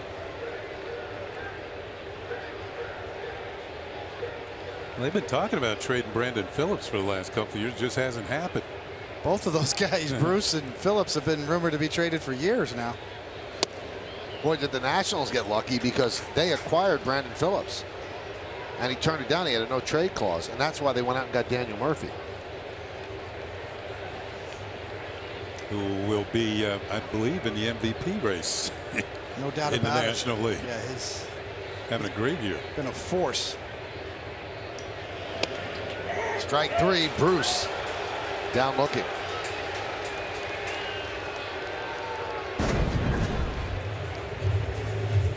Ooh, got a little help. Brian Gorman, he thought it was close enough. Watch, you have to pay attention to where McCann sets up. The glove is off the corner. So you're saying it clipped the front part of the plate? Yeah, that's what you call a frame job. Catchers can sneak in and out and just set up off the plate a bit and then catch the ball in the middle of their body and make it look so good that you can steal a strike. Loney grounds one right side. Short right field, Castro. And a 1-2-3 inning for Tanaka as the Mets go down in order. We're going to the 7th inning. 3-0 Mets.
For the Yankees' first ever Star Wars night, there'll be a special Star Wars theme throughout the night and appearances by some of your favorite Star Wars characters. In addition, the first 18,000 guests in attendance are going to receive a special R2-D2 Yankees knit cap. For tickets, log on to Yankees.com, visit the Yankee Stadium ticket window, Yankees clubhouse shops, or call Ticketmaster at 877-469-9849. So a base hit for Starlin Castro as he takes it through the right side of the infield. Leadoff single here in the 7th against DeGrom. GMC scoreboard, Mets 3, Yankees nothing.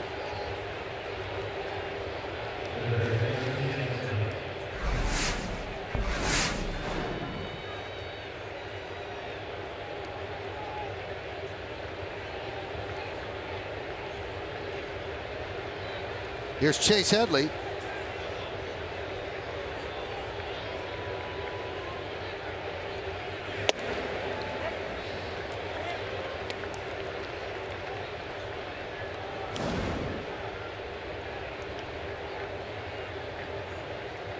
Big hit by Castro. You got, if you're a Yankee fan or a Yankee sitting in that dugout, your best chance is to try to get DeGrom out of this game.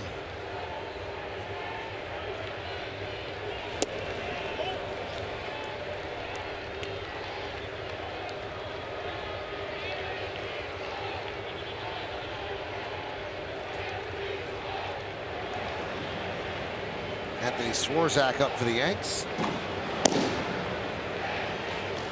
So who will pinch it for Tanaka?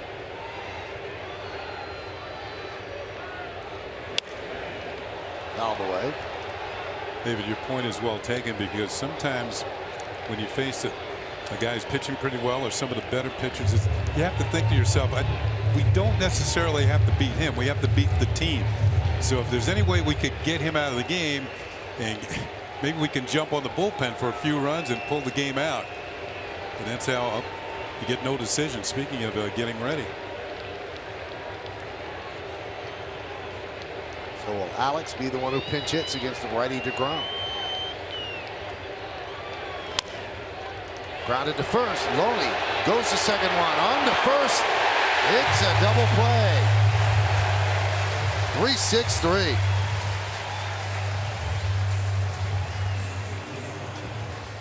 Oh, right on cue. Jacob DeGrom has been in total control up the ladder. Can't touch that. And then off of that DeGrom slider down and away. High velocity. And oh yeah, I got a changeup too, just in case I need it, in my hip pocket. So DeGrom in complete control, and just on top of that, the big double play ball. Yeah, that kind of took the starch out of the inning. Here's Aaron Hicks. Hicks 1 for 2, and he takes the first pitch strike.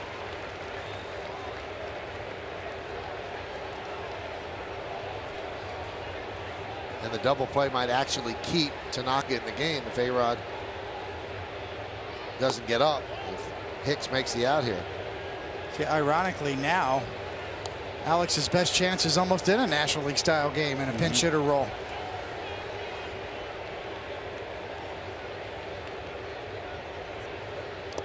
You know, if Hicks does indeed make the last out here, I don't see burning A-Rod leading off an inning.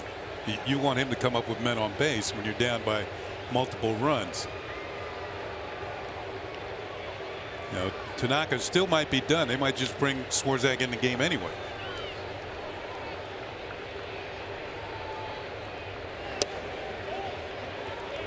Three and one.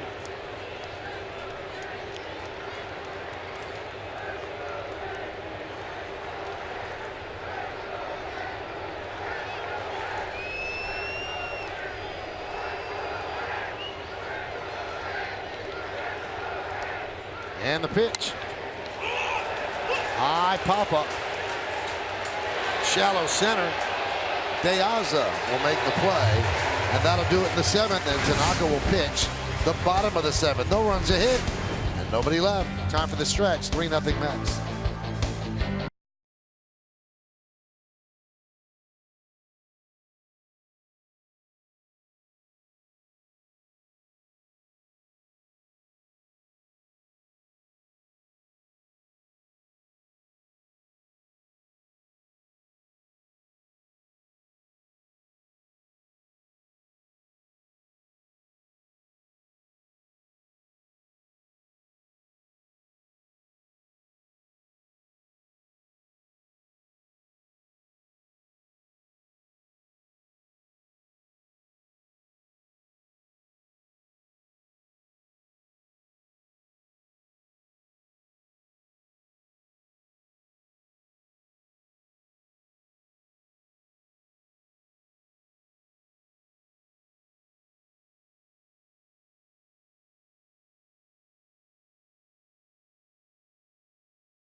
Is presented by the authority of the New York Yankees. It may not be reproduced or retransmitted in any form.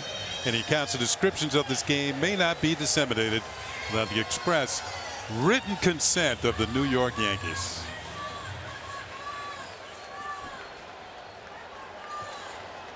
All right, we go to the bottom of the seventh inning. Tanaka will deal to Wilmer Flores.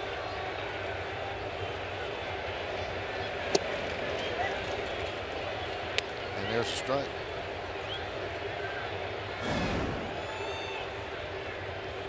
Flores is 0 for 2 tonight. Pop to second and a fly ball to right.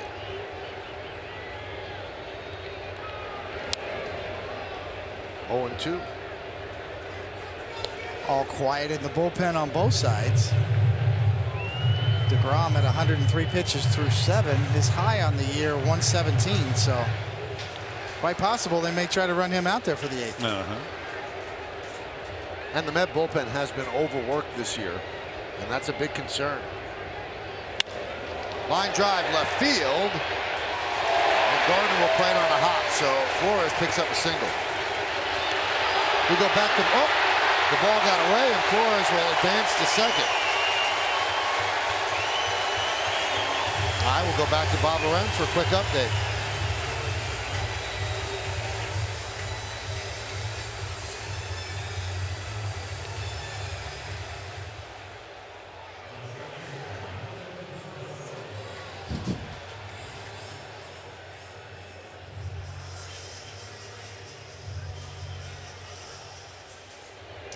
Well, thank you, Bob.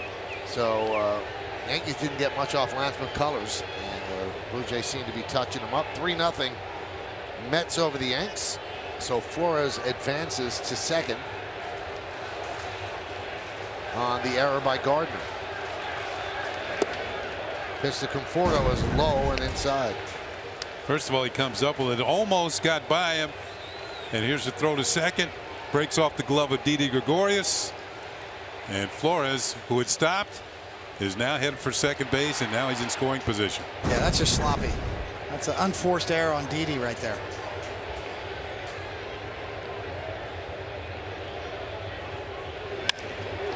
Conforto smashes one to left. It's over the head of Gardner. He'll play it off the base of the wall. Conforto going for 2. He's in there with a double and an RBI as Flores scores, and it's 4-0 Mets.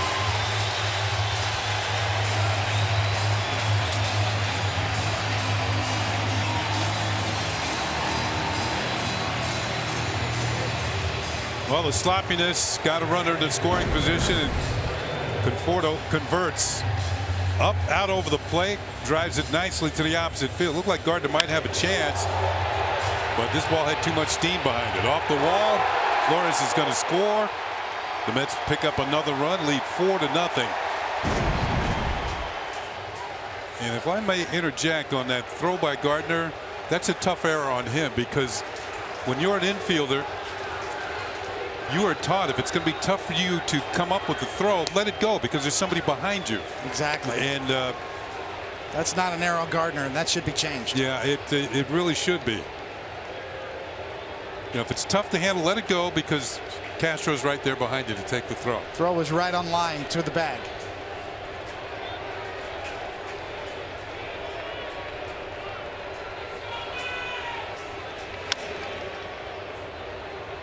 Fouled off of Darno. Now we're going to take another look at the throw. And first of all, Gardner lucky to come up. That ball skipped. Now he turns and makes the throw. Here's where it's tough to handle. Just let it go.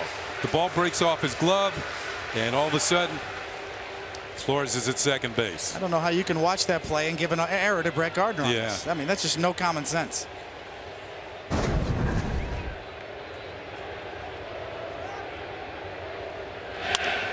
Ground ball up the middle, slowed down by Tanaka, and Didi makes the throw to first to get Darno, as Conforto moves to third now with 1 out.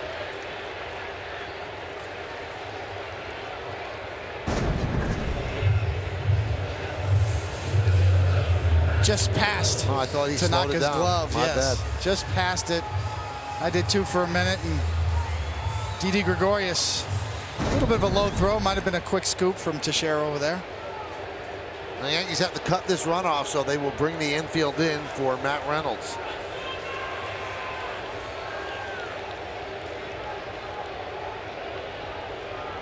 And DeGrom coming out on deck to hit.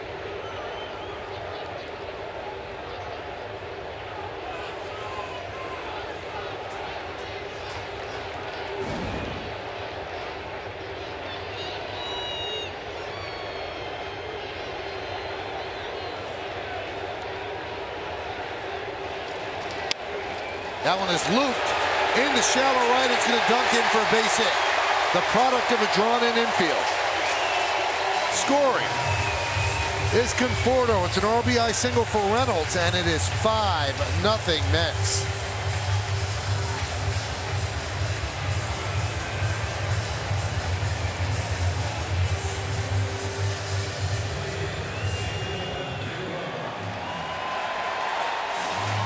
Richard Blyer up in the Yankee bullpen.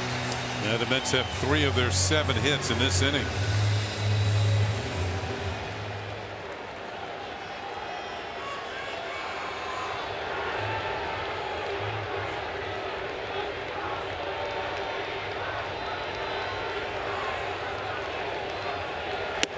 Pitch is high to DeGrom.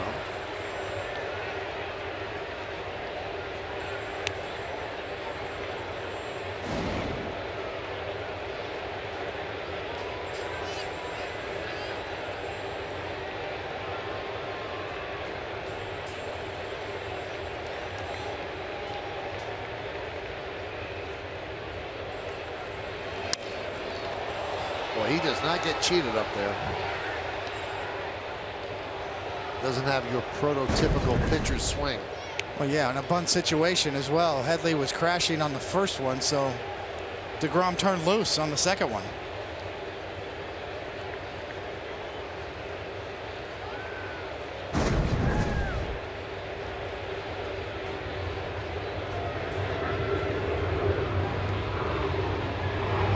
Runner goes, grounded up the middle and through for a base hit. Reynolds will go to third. The throw comes into second. DeGrom with his second hit of the night. He is having some evening here in Queens. And it's first and third with 1 man out. And that will do it for Tanaka.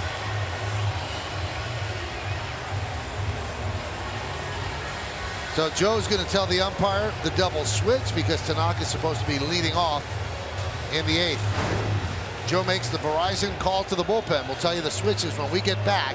Yankees in a bit of a jam.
Bronx as the Yankees and the Mets battle at Yankee Stadium. Our coverage will begin at 6 with Audi batting practice today and the Chevy pregame. Then join the 3 of us again for the call right here on Yes, it's streaming live on Fox Sports Go. And tomorrow's starting pitchers brought to you by Fios. Fios is not cable. We're wired differently. Visit getfios.com. Chad Green now slides into the rotation to replace Ivan Nova, who was traded to Pittsburgh. He'll go up against Steven Matz. Again, our coverage begins at 6 on Yes. So Green will start. Severino will stay in the bullpen. I think the Yankees really like Severino in the bullpen and feel that he could work out some more issues while in the pen. And Matz actually pinch hit yesterday, and now will start tomorrow. So the double switch is Refsnyder takes over for Hicks in right. So Refsnyder will bat 9th, and Richard Blyer comes in to replace Tanaka. He's going to bat 8th, and Hicks' spot. And this will be the 15th game for Blyer. And now the Mets will send up Yoenis Cespedes to pinch hit for De Aza. So unable to pinch hit yesterday, Cespedes expected to DH tomorrow is going to pinch hit here in the 7th inning today.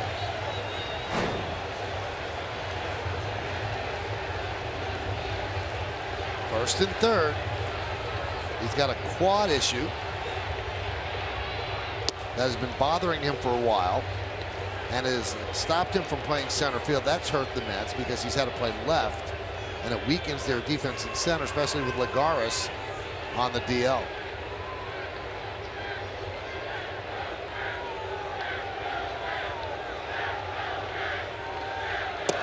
Pitch outside.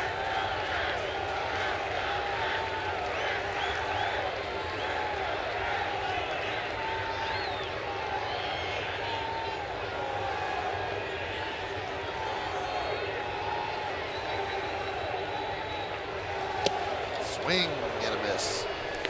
Think about Cespedes being out of the lineup for the Mets in his last 22 games here at Citi Field at home, hitting .347 with 6 home runs. So he was doing the job here in Queens. And to take his bat out of the lineup certainly weakened the Mets, a team that wasn't scoring many runs to begin with.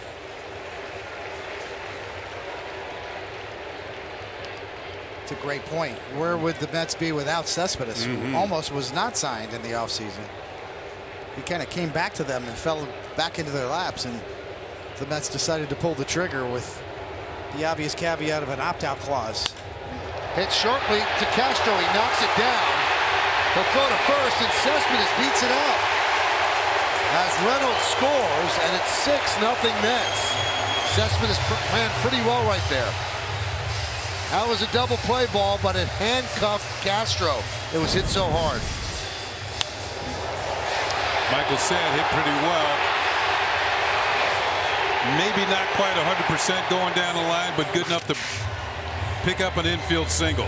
Knocked down by Castro. The ball gets far enough away that allows Cespedes to reach first base safely. That ball was hit very sharply. Well, they give him the single. He gets an RBI. Granderson now will replace him at first as the pinch runner.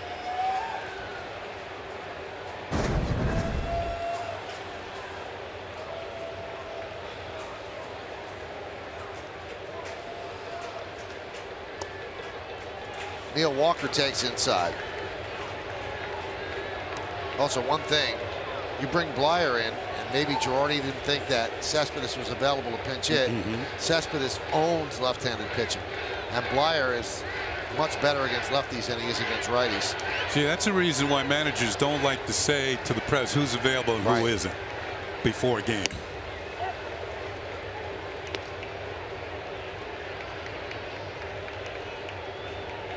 Because I think you'd rather have a tiring Tanaka against De Aza than Blyer against Cespedes.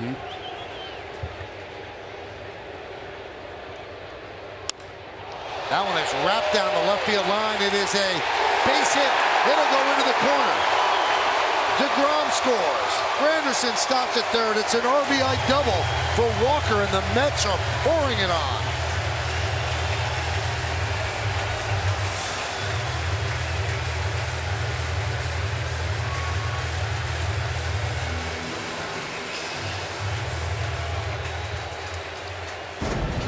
Changeup. See the grip from Blyer. It's supposed to be down and away. It ends up down and in. And all that's left is fair or foul, and easily fair. Damage done.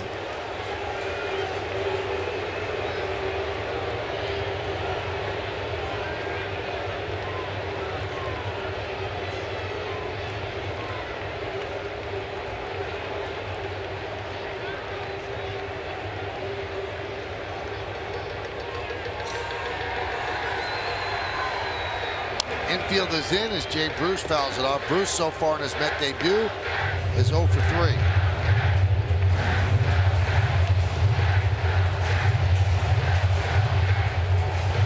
course, those are parting gifts for Masahiro Tanaka, who now has 7 earned runs, which is a career high. 0-2 on Bruce. Those are always just a pleasure to watch happen to you, Michael, when you're starting pitcher watching this. His runners score? Yes. Yeah. You have to be thinking, well, I could have done that. Right, exactly. The 0-2 outside 1-2.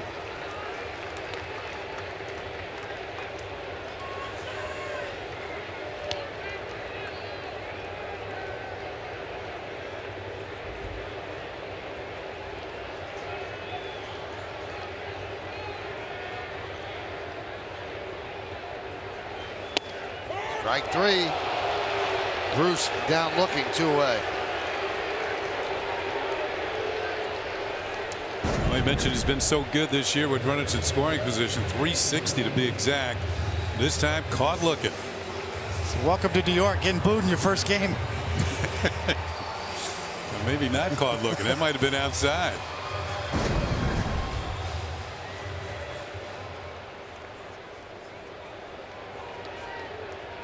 So Loney 0 for 4 with, or should I say Bruce 0 for 4 with 2 strikeouts. Now Loney's at the plate. Loney 1 for 3. Now with 2 outs, the infield backs up. Still second and third.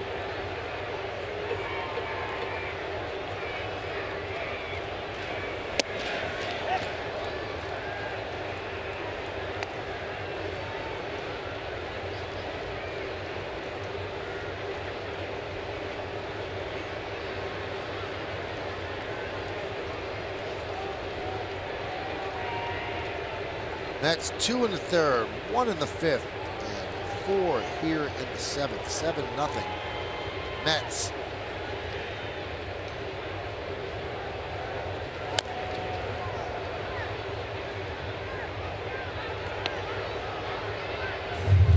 Count 0-2 on Loney.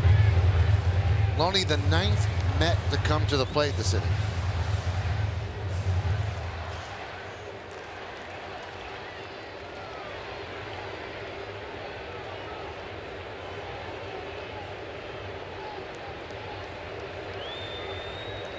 Bottom of the 7th inning, 7-0 Mets. And the 0-2. Fouled away.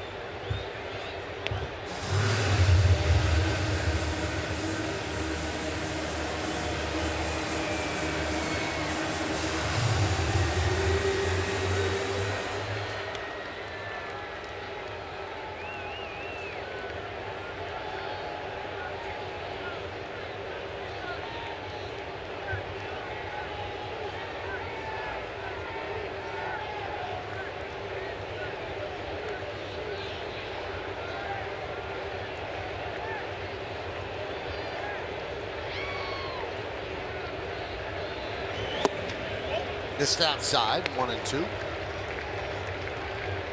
think the thing that got Richard Blyer to the big leagues, and Brian Cashman and both, you know, Joe Girardi and Larry Rothschild talked about in his minor league career, more of a starter. It was the ground ball that got him here. He's a ground ball machine, but not really a matchup for a lefty specialist. Not really a really exciting slider. And that got Loney's foot. He's trying to hop it off. You know, Kenny, he's not the type of guy that's a lefty that's going to slider. You'd be really tough on lefties. He's more of a sinker ball pitcher. Yeah, and blow somebody away because his velocity isn't all that. Ooh, man, that's got to hurt. Yeah, sinker right there, 2-seamer down and in. Just below the knee.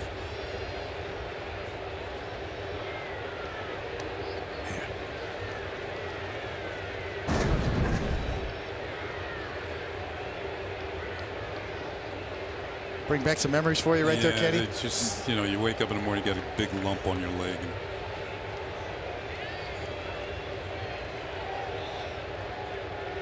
Not me, I threw it. We're trying to hit line drives back at your shins.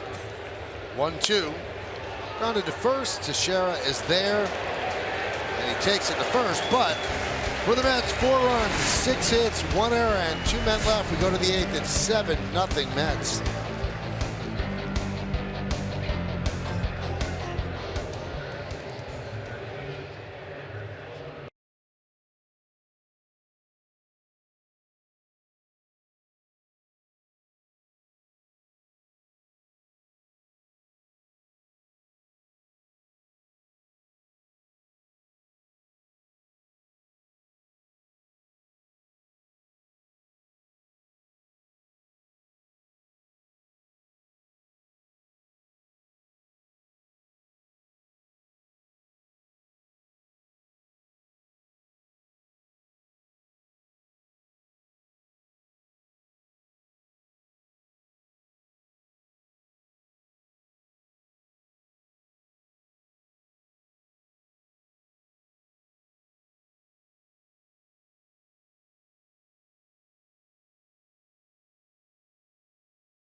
the Mets and pitched a no-hitter for the Yankees. Tomorrow, Doc Gooden opens up about his rise to fame and his troubles with addiction on an emotional new Center Stage with Michael Kay. Premieres tomorrow at 11 after the Subway Series coverage only on Yes, presented by your Tri-State Land Rover retailers. In fact, Doc Gooden was at the game tonight. I saw Doc before the game, and he came up to me and said, I owe you a dinner, and I have to pay it off, because on my radio show, I picked the Cavaliers to beat the Warriors in the NBA Finals. And he called my producer and said, tell Michael he's never been more wrong wherever he wants to eat if the Cavaliers win. You going to take him up on it? Yeah, he lost the bet. Here's Jonathan Neese, who came into the press room today here at Citi Field and told the media, that's right, I'm a boomerang. I come right back. So traded from the Mets during the offseason for Neil Walker, and then traded back from the Pirates for Antonio Bastardo. Hyundai scoreboard 7-0 Mets. Neese had worked primarily as a starter for the Mets. Terry Collins said he had some fences to mend because when he was traded, took some shots at the Mets, and says it's going to be nice to play for the Pirates. They have a better defense. He hated the shifts that the Mets played behind him. And Collins said, we will address that. Don't burn any bridges in this game. Well, he must have mended them because he's in the game right away. First night back. And Ref Snyder lost one to right. One away. Granderson is taken over in center.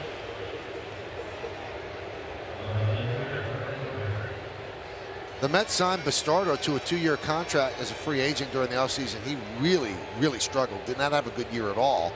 And that's why they were very anxious to make this deal, even though Neese is not your prototypical reliever. They like what he did out of the bullpen during the postseason last year, and think he could complement Blevins out there as another left-hander.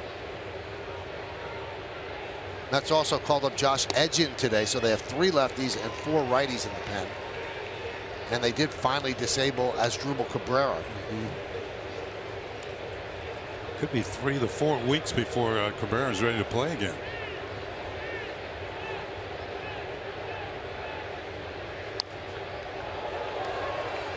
Count 0-2 on Brett Gardner. Gardner's 0 for 3 tonight with 2 strikeouts.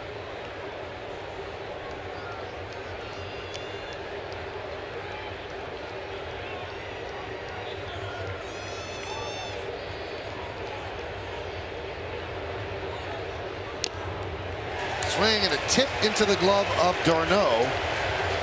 2 away, 3 strikeouts on the night for Gardner. Looked like you might have got a piece of this one. Yep, foul tipped into the glove.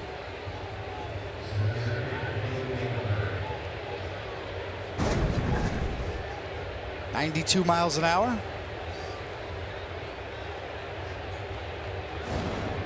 Really wasn't about Neese's stuff. It's more about the mix of his pitches and giving up the long ball this year when he was a Pirate too. But something about new life. You come back to a place you're familiar with, similar to Adam Warren, and he could be very useful to the Mets in either role, as a spot starter or right here in relief.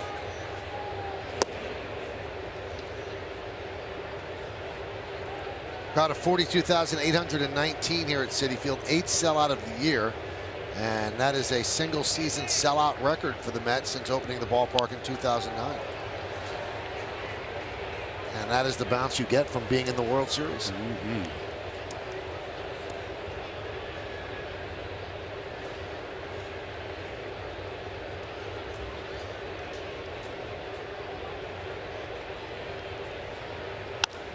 And that one is lined to right field. A base hit for Ellsbury. What's interesting is most people in baseball thought a trade to the Pirates was the final step for Neese to take the next step, because Ray Searage has done such reclamation projects throughout his career with the Pirates, but it didn't work. Well, he wasn't the only lefty that the Pirates let go. They traded Francisco Liriano to the Toronto Blue Jays. Pitch to Teixeira is low. And Toronto's going to use that move to put Liriano in their rotation and move Aaron Sanchez eventually to the bullpen. I think he's going to get 1 or 2 more starts. And they feel because the youngster is approaching the innings limit they had set for him, they're going to move him to the pen where they can manage his innings. Well, that's a tough one to bite, isn't it? He's having a great year. At the very top of the list of quality starters this year. I think he's got the best ERA in the American League. John Gibbons was very funny over the last couple of weeks. He didn't know if they were going to acquire a starter. He kept saying, you know, he is a big kid.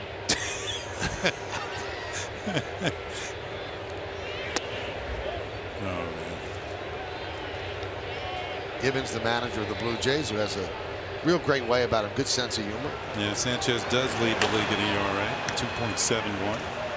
Ansel Robles up for the Mets. I do not agree with that at all. We went through it with Strasburg, Michael. And my opinion is skip a start. Keep him doing what he's doing so successfully now. You've got your hands around the throat of a great season. See, the only reason I might agree with it in Sanchez's case is because he had been a reliever before. I just don't think there's any significant medical data out there one way or another. I think you're basing your whole opinion on incomplete medical data out there, and why not just give him extra, give him extra rest, protect him down the stretch a little bit, pick your spots with him, skip a start, but to just change roles completely. Boy, that's just something I have a hard time wrapping my mind around. You know what I think it does, David? It takes away the situation where if he's in a game and he's pitching really well and you don't want to take him out, but you know there's an innings limit, that takes that completely away. That now you can limit him to 2, maybe 3 innings out of bullpen, or maybe just 1. Yeah, speaking from experience, the notion that throwing him in the bullpen is somehow going to be less stressful is just ridiculous. It's going to be more stressful. He's going to come in 1 inning or 2 innings, and Gibbons is going to be really anxious to use him because he knows he's such a weapon, and he's going to have to get up and warm up quicker. His whole dynamic is going to be different as a reliever, and to suggest that that's going to be somehow less taxing on his arm or save him somehow is completely wrong-headed, and just in my opinion. Here's McCann. Can you tell I have an opinion on this or not? Yeah, well, I know you read the book The Arm, and I'm reading it now. Yes. And what a revelation this book is. And it's how arm injuries occur, particularly to youngsters. And that's what's really taken me aback.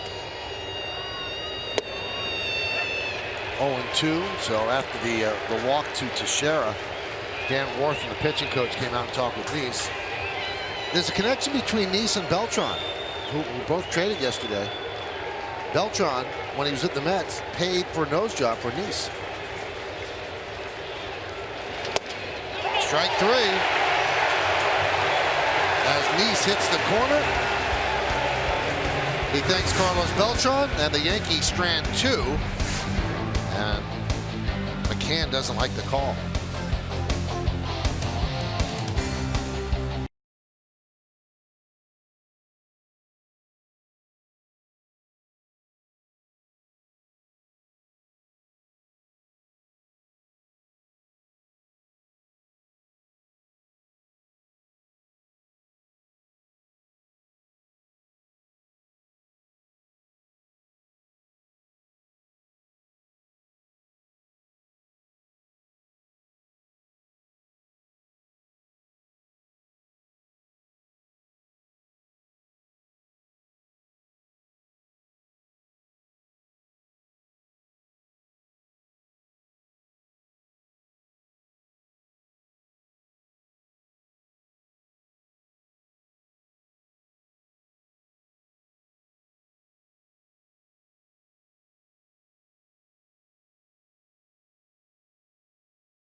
And Frontier customers, so if you can't catch the Yankees games on TV, now you can stream them live on your mobile device wherever you go.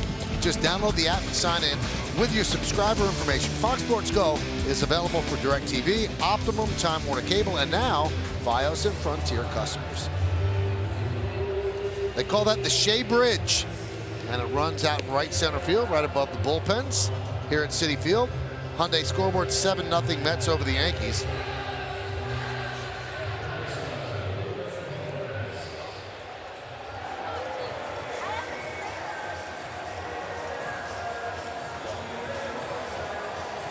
All right, so we go to the bottom of the 8th inning, and the new pitcher for the Yankees is Anthony Swarzak.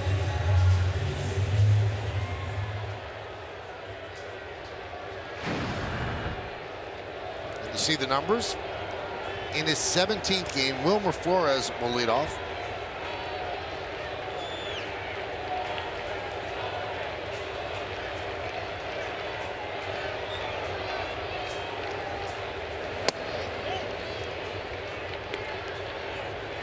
Swarzak usually has a very good slider when he comes in. His problem has been the long ball. He's given up 6 home runs in 20 innings. Popped up on the right side. Teixeira is there. And that's in foul territory. 1 away.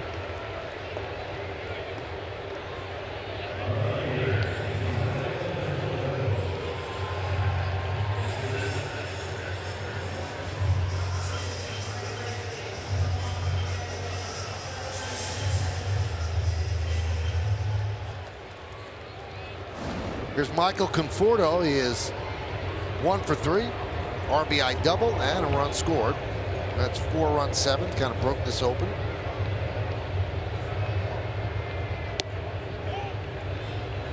One 1-0.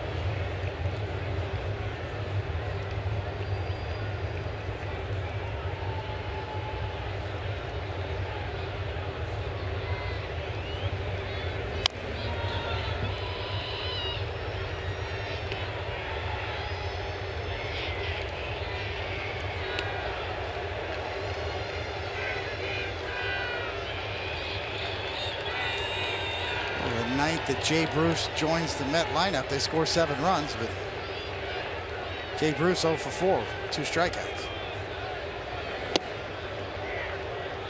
But nonetheless, Terry Collins, as you said, Michael, it makes a difference. It lengthens out the lineup when you get Cespedes back in there, as we saw him pinch hit, and probably see him tomorrow night at Yankee Stadium. It does have an impact when you can lengthen out the lineup.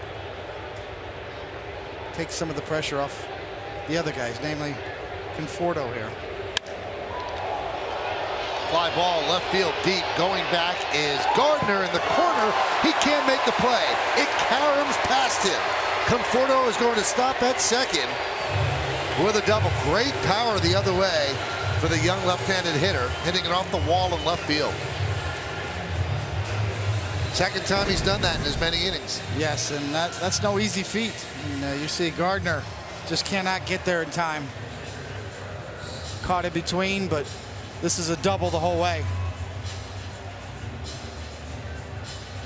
Well, Gardner retrieves it one way and then back the other, and Conforto has his 2nd consecutive double.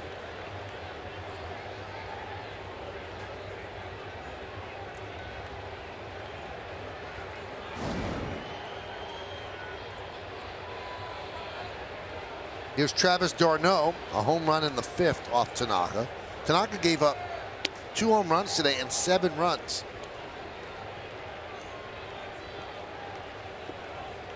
We're in the bottom of the 8th. It's 7-0 Mets.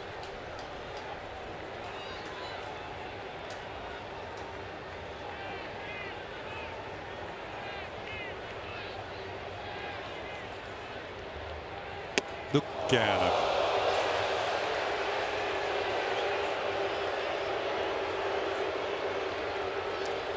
Little discomfort for any hitter.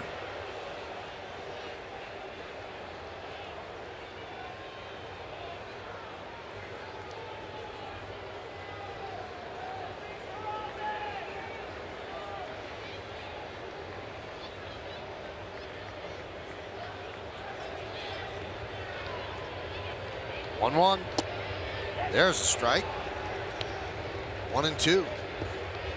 Fastball up and in, slider down and away. It's been the formula since the game's been invented. Yeah, move him off the plate, then drop the slider on him, and a nasty one at that.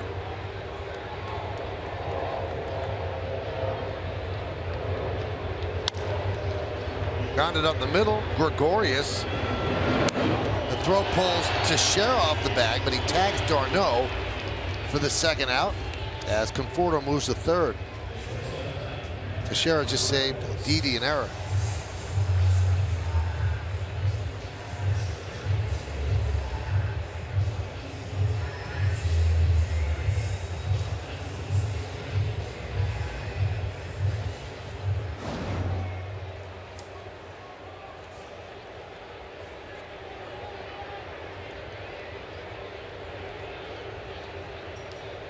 There's Mark Reynolds, RBI single in that 7th inning. Struck out his other 2 times up.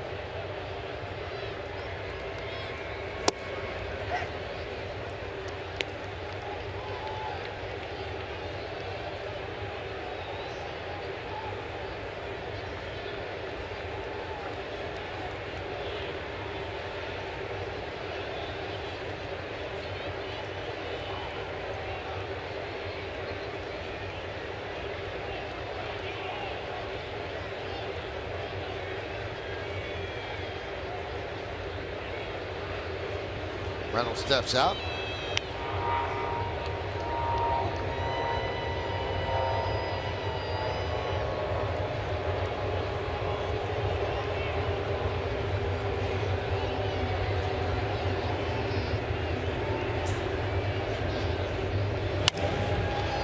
Grounded sharply to short. Didi makes the play, and that will do it. So a scoreless 8th inning for Swarzak. No runs a hit.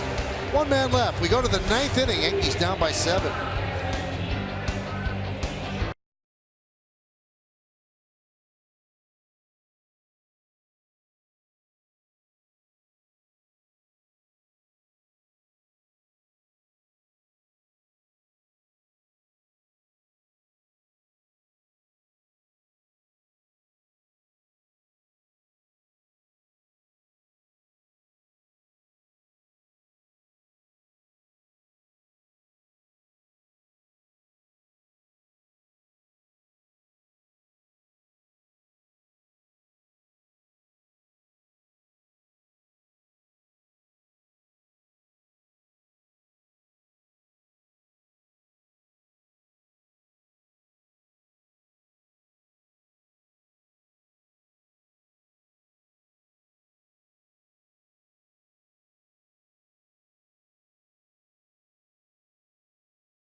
Nothing Mets in the second game of what will be 4 games between these 2 teams. Yankees won last night in thrilling fashion, 6-5 in 10 innings. A tough loss for the Mets. And the Mets, it's been all Mets tonight. Jacob deGrom, a really strong start. And Nice pitched a scoreless 8th. And now they have him out there for the 9th, and they'll start with Didi Gregorius.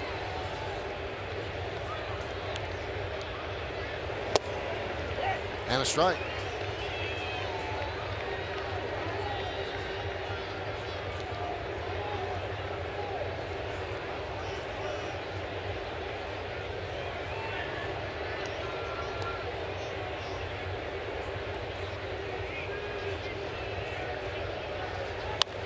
That one's driven deep to right field. Going back, Bruce turning, looking, see ya, home run. for Didi Gregorius, his 12th of the year. Yankees on the board, and the Mets lead 7-1.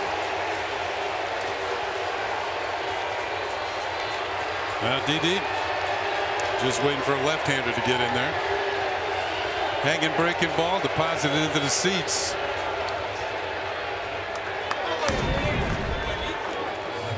This is what has plagued Nice this year in particular. The home run ball, staying on the inner half with a curveball. That's the problem when you leave curveballs on the inner half like that. They leave the ballpark. That home run might assure us of seeing A-Rod. There's a ground ball to second off the bat of Castro, one away, because the pitcher is due up after Headley. And Alex does come out on deck.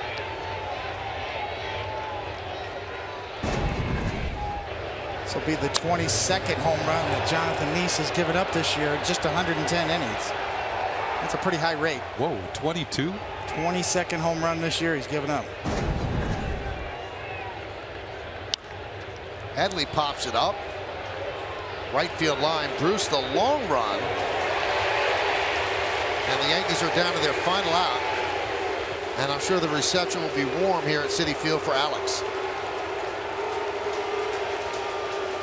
Your attention, please. Pinch hitting for the Yankees. Number 13, Alex Rodriguez.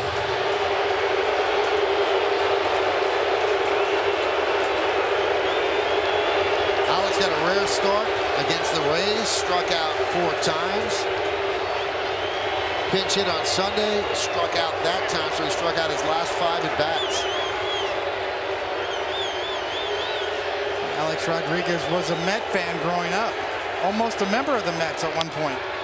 Swings at the first pitch and hits a fly ball down the right field line, and a long run for Loney can't get there.